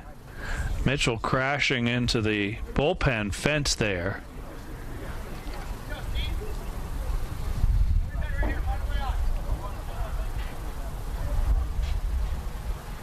What time did we start this game? About 2 hours ago. Feels like more. 2 hours ago.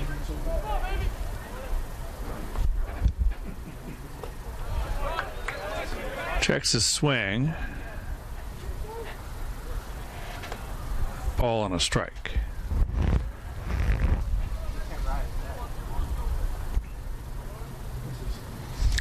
We'll see if Morton can pitch around this little jam here.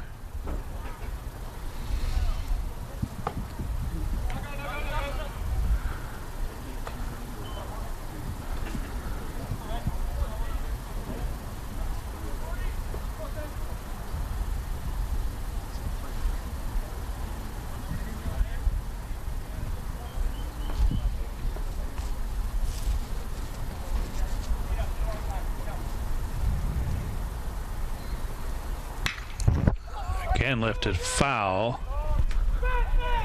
Mitchell has room this time and puts it away for the third out. So the Cougars get a triple from Brooks, but he's stranded at third, and it's time to stretch. Still tied at 4.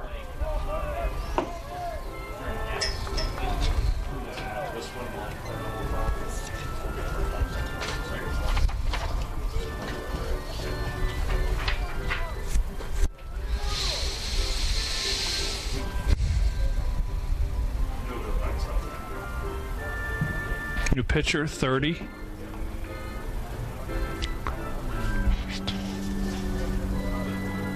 Number 30 is wonderful.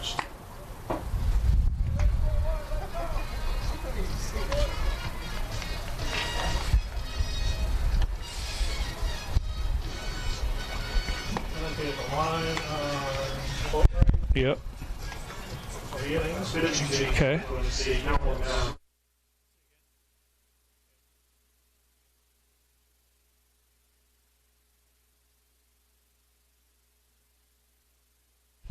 Yeah, 45 pitches.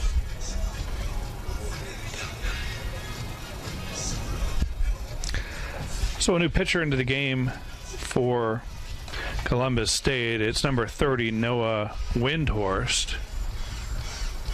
Noah's a 6'1", 175-pound freshman from Zebulon, Georgia.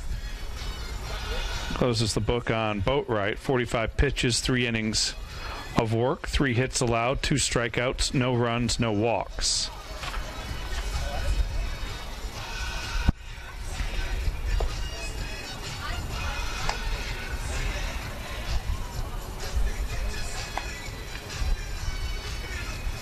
He'll face Mitchell, Friedman, and Colangelo.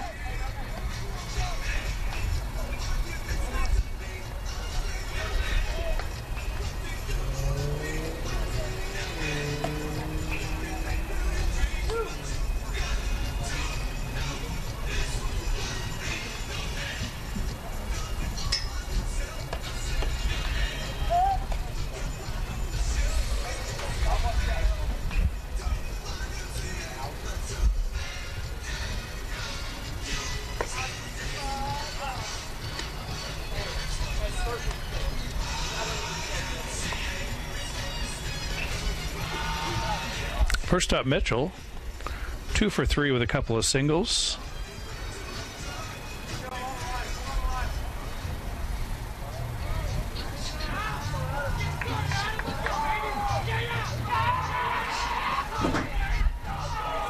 Leading off the sixth, right fielder, number 14, Adam Mitchell.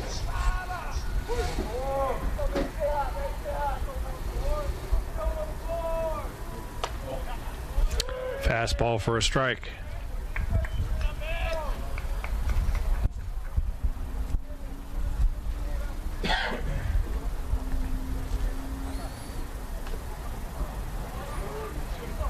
And strike 2.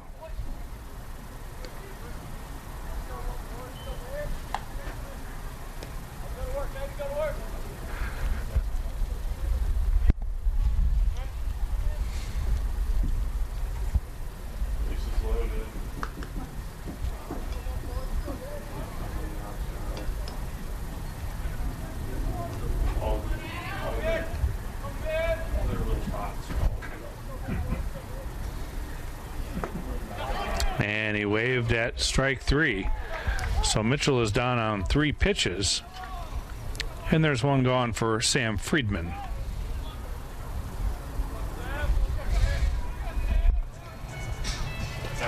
Designated hitter, number 24, Sam Friedman.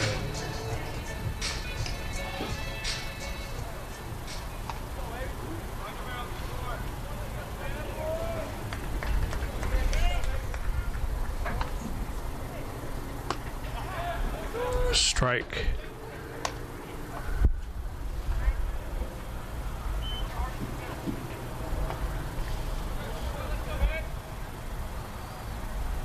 One pitch. Swing and a miss. Strike two. Friedman defensively is a catcher, so he could provide some depth there behind the plate. Transferred in from Binghamton University in New York. Time called.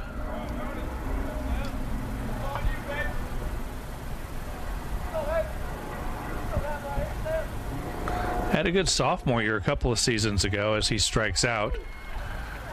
And quickly, two gone. First baseman, number 25, Miles Colangelo. So Miles Colangelo is the batter. He led off that big second inning for the Saints with a walk, came around to score. Also struck out and hit into a fielder's choice.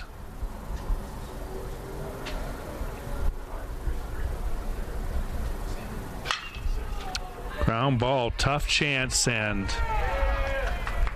it's a hit for Colangelo.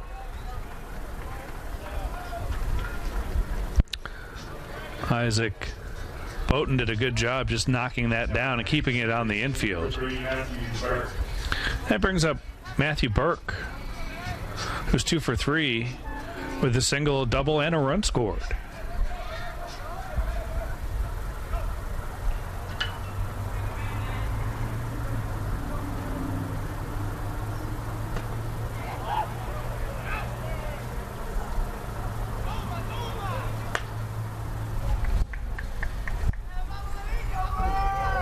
No action in either bullpen.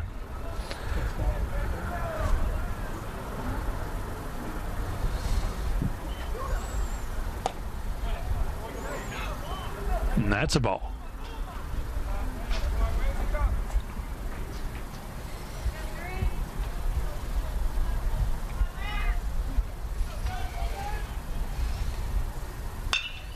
This one softly grounded, and stepping on the bag is the shortstop Boughton, and the side is retired. The Saints get a hit, no runs, one left, and it's still tied at 4 as we head to the 8th.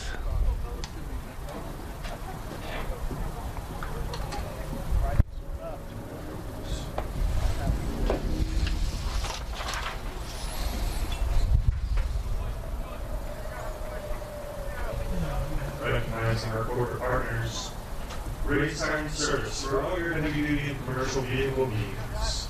Salt Life, eat, drink, and be salty. St. Augustine Marina for all your boating and fishing needs. Sunshine Realty, your St. Augustine Real Estate Company. Look out for personal injuries, use it.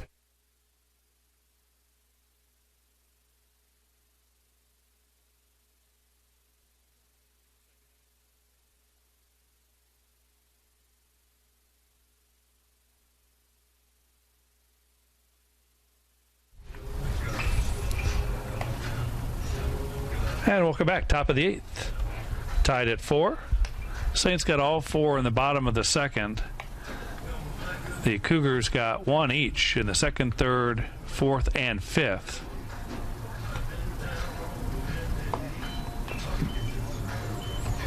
Saints have only had the leadoff batter aboard once, and that was in that big second inning. Miles Colangelo walked to start that frame.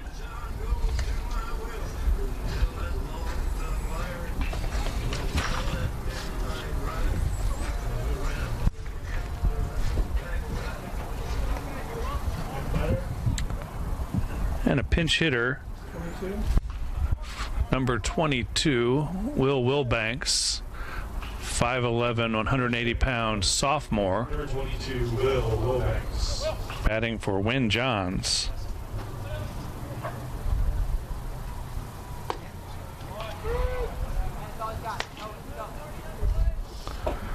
Johns hit a solo home run in the second, one of 3 solo shots for Columbus State. A 1 pitch, Low, ball one.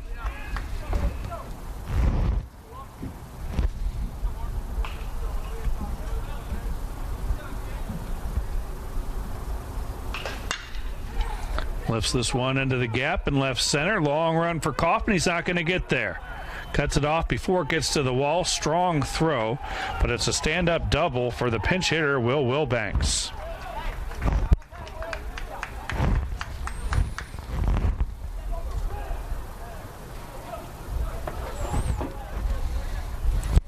Brings up Isaac Boughton. Now batting shortstop number 15, Isaac Boughton. Looks a pinch runner is number 11, checking in for Wilbanks. At second, it's Seth Nelson. Pinch running for the Cougars, number 11, Seth Nelson.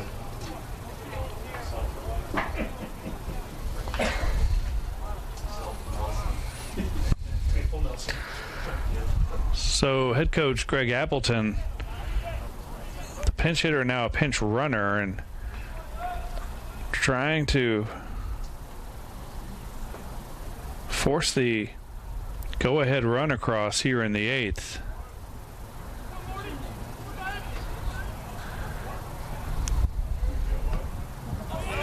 This one in the dirt. Keith is able to track it down. Didn't roll too far away from him, and Nelson has to stay put. No, they got 6 hits.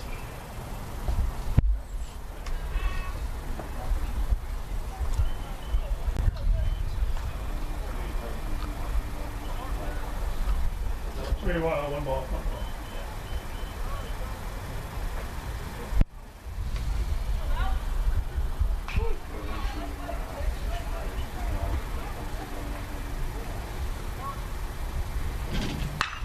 This one rip, base hit, and they're going to hold Nelson at third.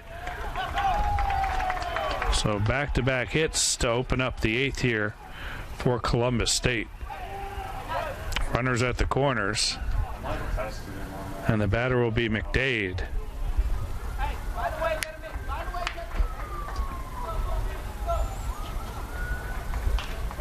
Second baseman number 4, Matthew McDade.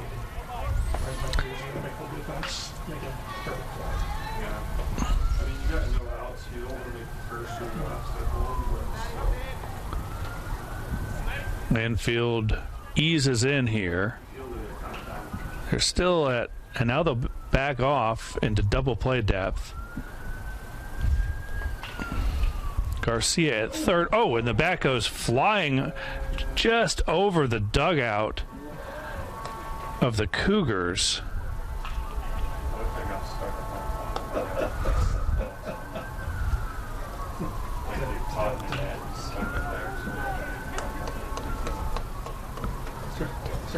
It's strike one.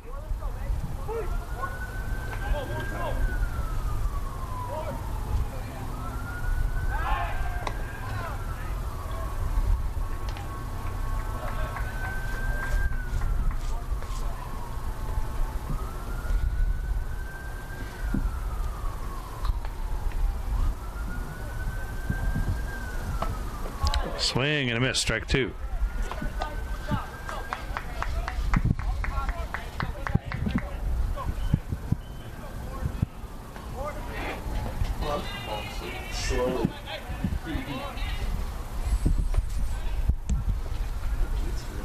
Well, this will be a big out here. Then the Saints could play for the double play.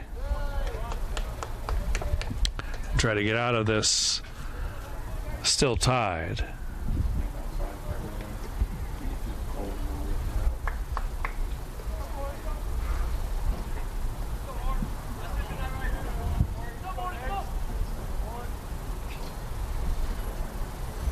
One-two pitch, fouled off.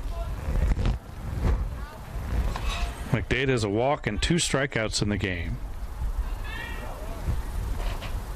So Morton has already set him down once via the K.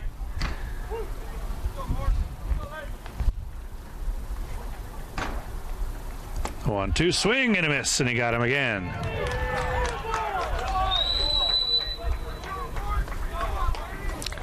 So one gone, and the batter will be Brabston. Right. Now batting right fielder number 18, Colby Braxton.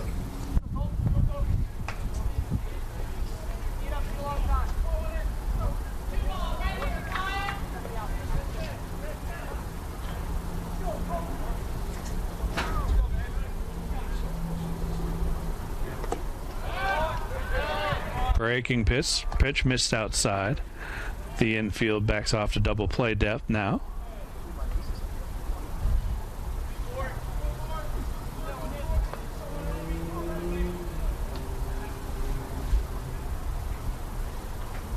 The 1-0 lifted into center field. This should score the run.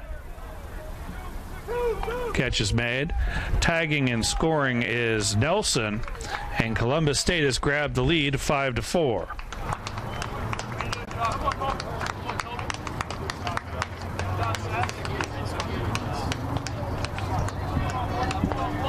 Now batting third baseman number 7, David Meadows. Back to the top of the order, and David Meadows.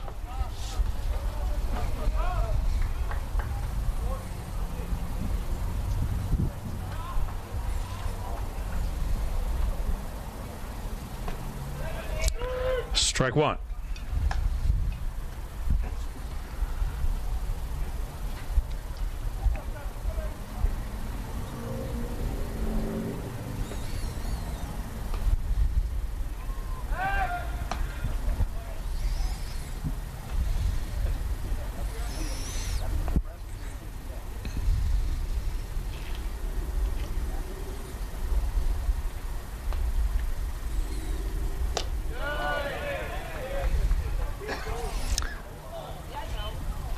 Appeal down to the first base umpire, and he was able to check his swing.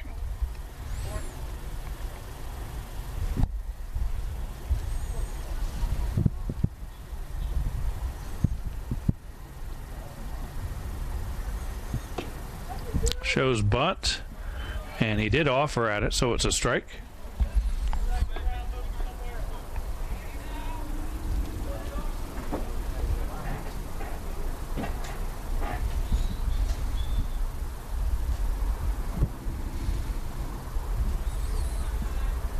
The 1-2 pitch. Outside ball 2.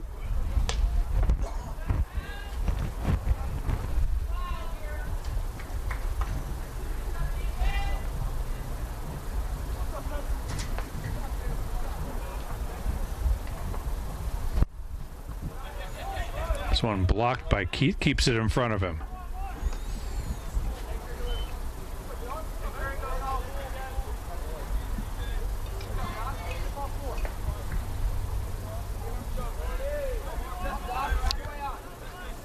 So the count is run full.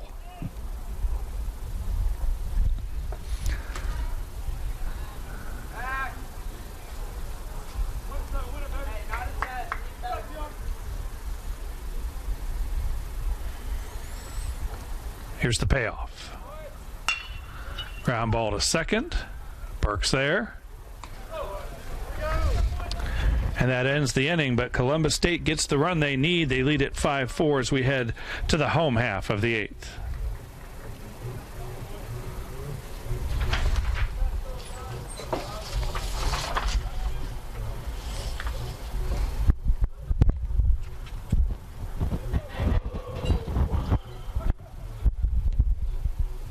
New pitcher, huh?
Leading off for the Saints, shortstop number 8, Jaden Ward.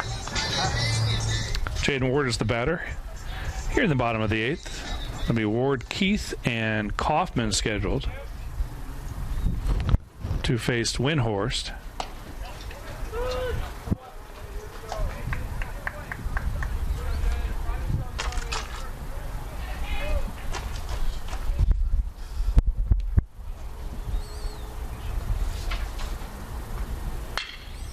And a base hit. So just the second time the leadoff batter has reached for the Saints. Ward is now 2 for 4. Number 18, Tyler Keith. That brings up Keith.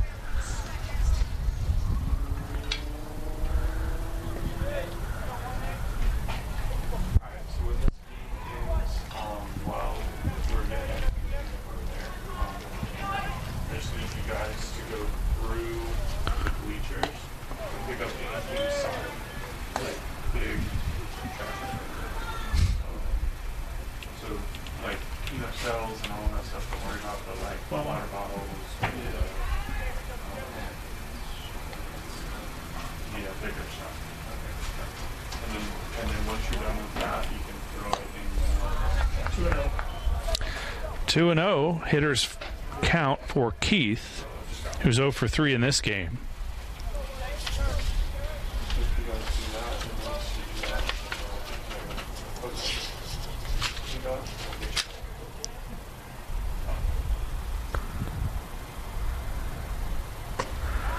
Swing and a miss, strike one. Keith had a hit and a run in the opener today. Also walked twice.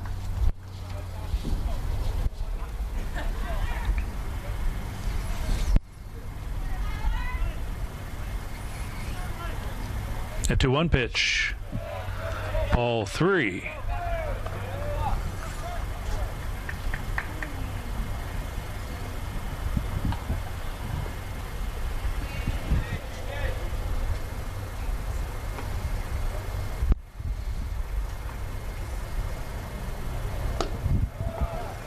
And he walked. So Keith is aboard for the first time in this game. And it's first and second for the Saints. And back to the top of the order, and Jake Kaufman.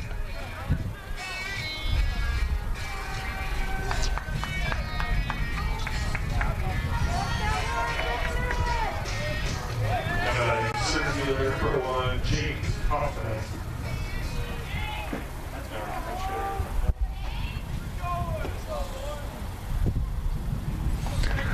Windhorst is just a freshman. This is his first collegiate game.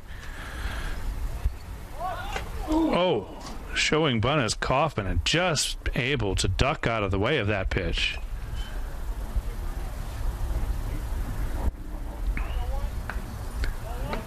Windhorst was first team All-State as a senior, Region Player of the Year. This is a different level.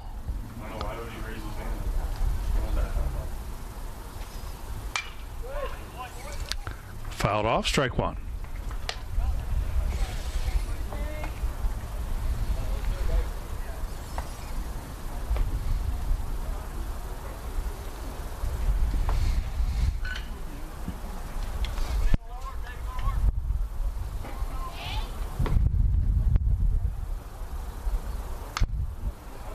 Kaufman fouls that off, and he's behind a ball and 2 strikes.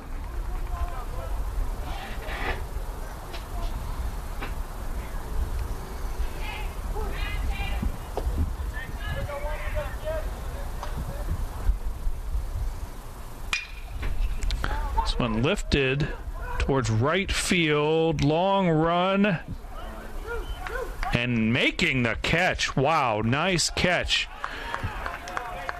by Brabston out there, sliding and somehow holding on. He went a long way. And there's one down.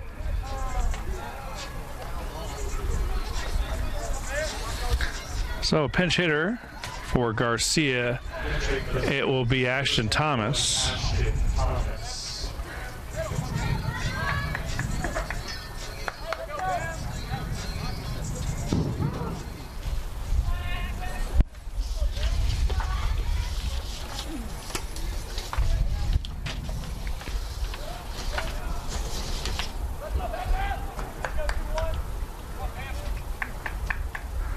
Thomas got a pinch hit at bat in game 1. Came up empty.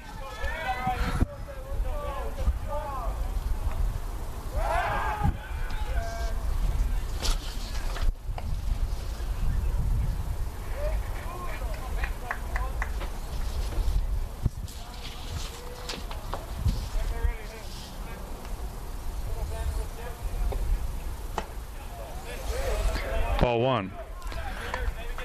Well, that nice catch by Brabston. I failed to mention that Ward moved up. He tagged and advanced to third, so now the tying run is at third base. This ball put in play along the right side. The throw, double clutched, coming home with it and making the play there is Brooks on the throw from Minter. So Ward is erased.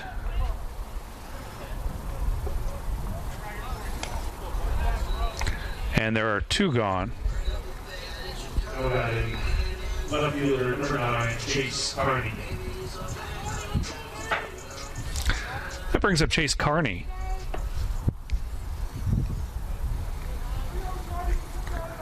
Chase with a single and an RBI in the second. He walked in the first.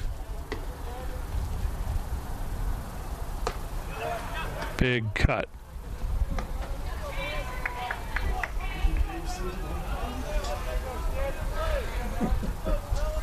You'd have been going, yes, this ball going now, any kind of a jump.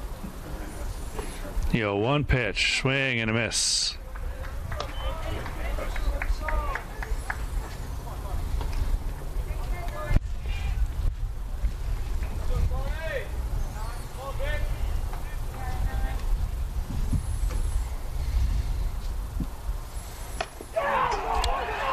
And he strikes out. And the Saints cannot cash in that opening base hit from Ward. And it's 5-4 as we head to the 9th.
Martin flying 4 innings.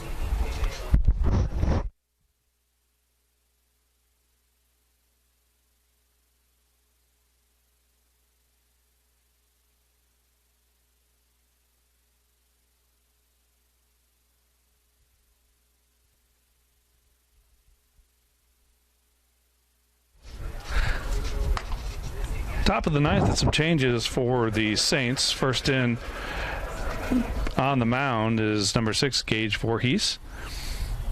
He's the 3rd pitcher of the day, following Colt Mink and Kyle Morton.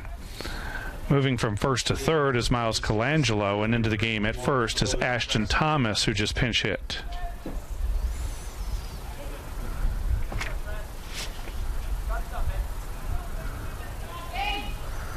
The batter is Nolan Tressler. Strike 1.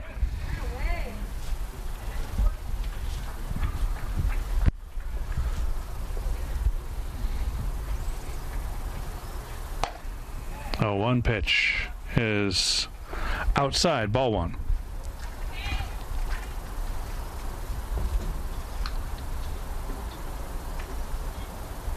Voorhees with a big leg kick, and he missed on that one. 2 balls and a strike.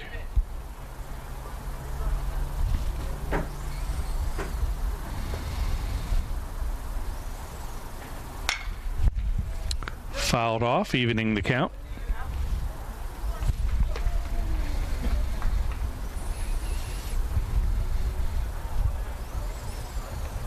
Other guys up on base.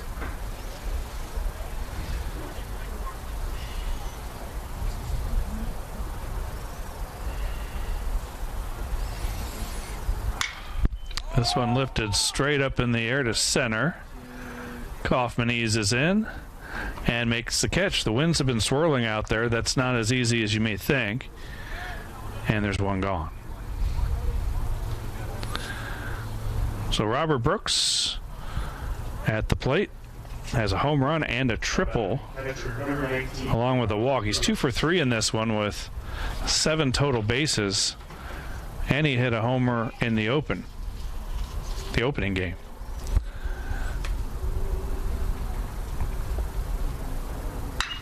First pitch swinging, lifts it deep to right center. And it is gone for an insurance home run. His second of the game, his third of the day. And it is now 6-4.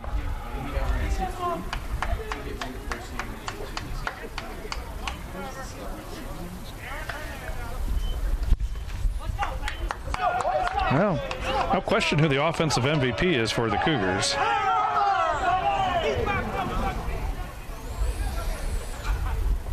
So the batter will be Dane Bullock. Bullock's 0 for 4 in this one.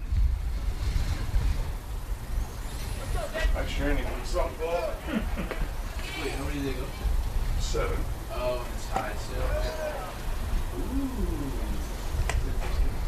You're going to get bags. Well, they go to Newberry after this. Oh.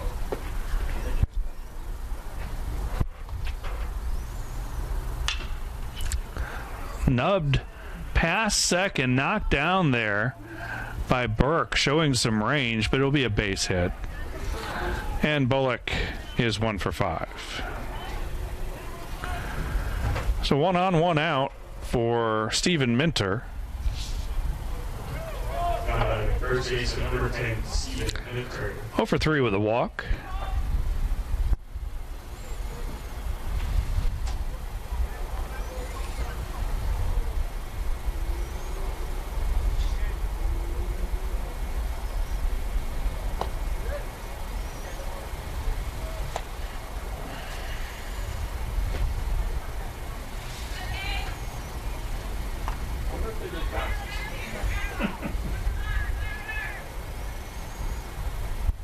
Yesterday.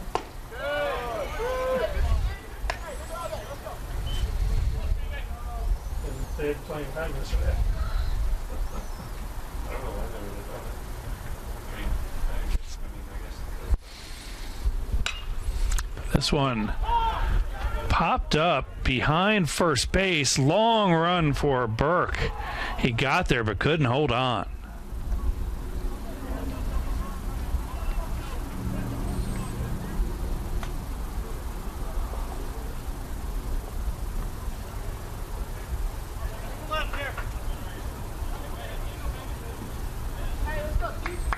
So it's 0-2 to Minter.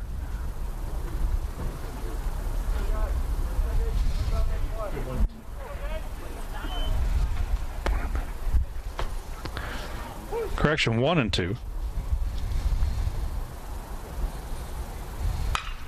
This one is smoked to center. Kaufman got a good jump. And did he make the catch?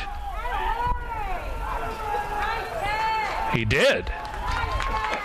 I lost it out there in the shadows, but a spectacular grab from Kaufman.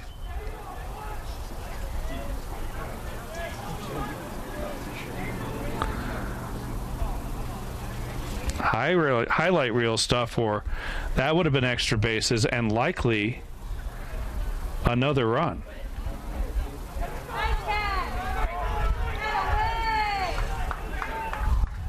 This is the DH now. Seth Nelson is the batter. Remember, he came in as the pinch runner after the pinch hitter, Will Banks, doubled in the 8th, and he scored the go-ahead run. First pitch, and he hits it way in the air. Kaufman, a busy inning. So Columbus State gets an insurance run on the bomb from Robert Brooks. It is 6-4 heading into the bottom of the 9th.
Leading off for the Saints, right fielder, number 14, Adam Mitchell. So Mitchell is the leadoff hitter in the 9th. He's hit the ball hard 3 times, come up with a couple of singles and a line out.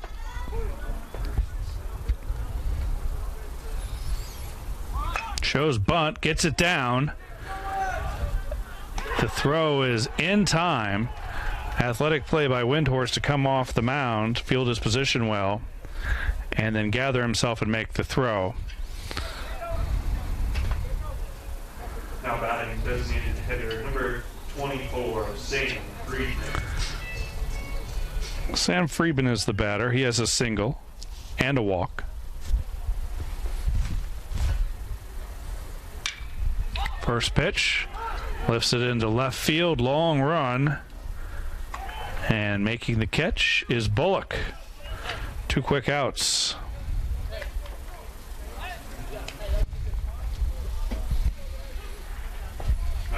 First baseman, number 25. Third baseman, number 25, Miles Colangelo. Miles Colangelo. 2 outs. Hard shot to third. Gobbled up by Meadows. The throw is in time, and Columbus State wins it 6-4 in come from behind fashion. They won the opener in the same way. Saints fall to 0-5 overall, 0-2 in the league. Columbus State improves to 2-0 overall and in the PBC. Well, that'll do it for our coverage of the doubleheader. Thank you for joining us here on the PBC Network from St. Augustine. It was great to have you along with us. Good night, everyone. The final again, Columbus State 6, Flagler 4.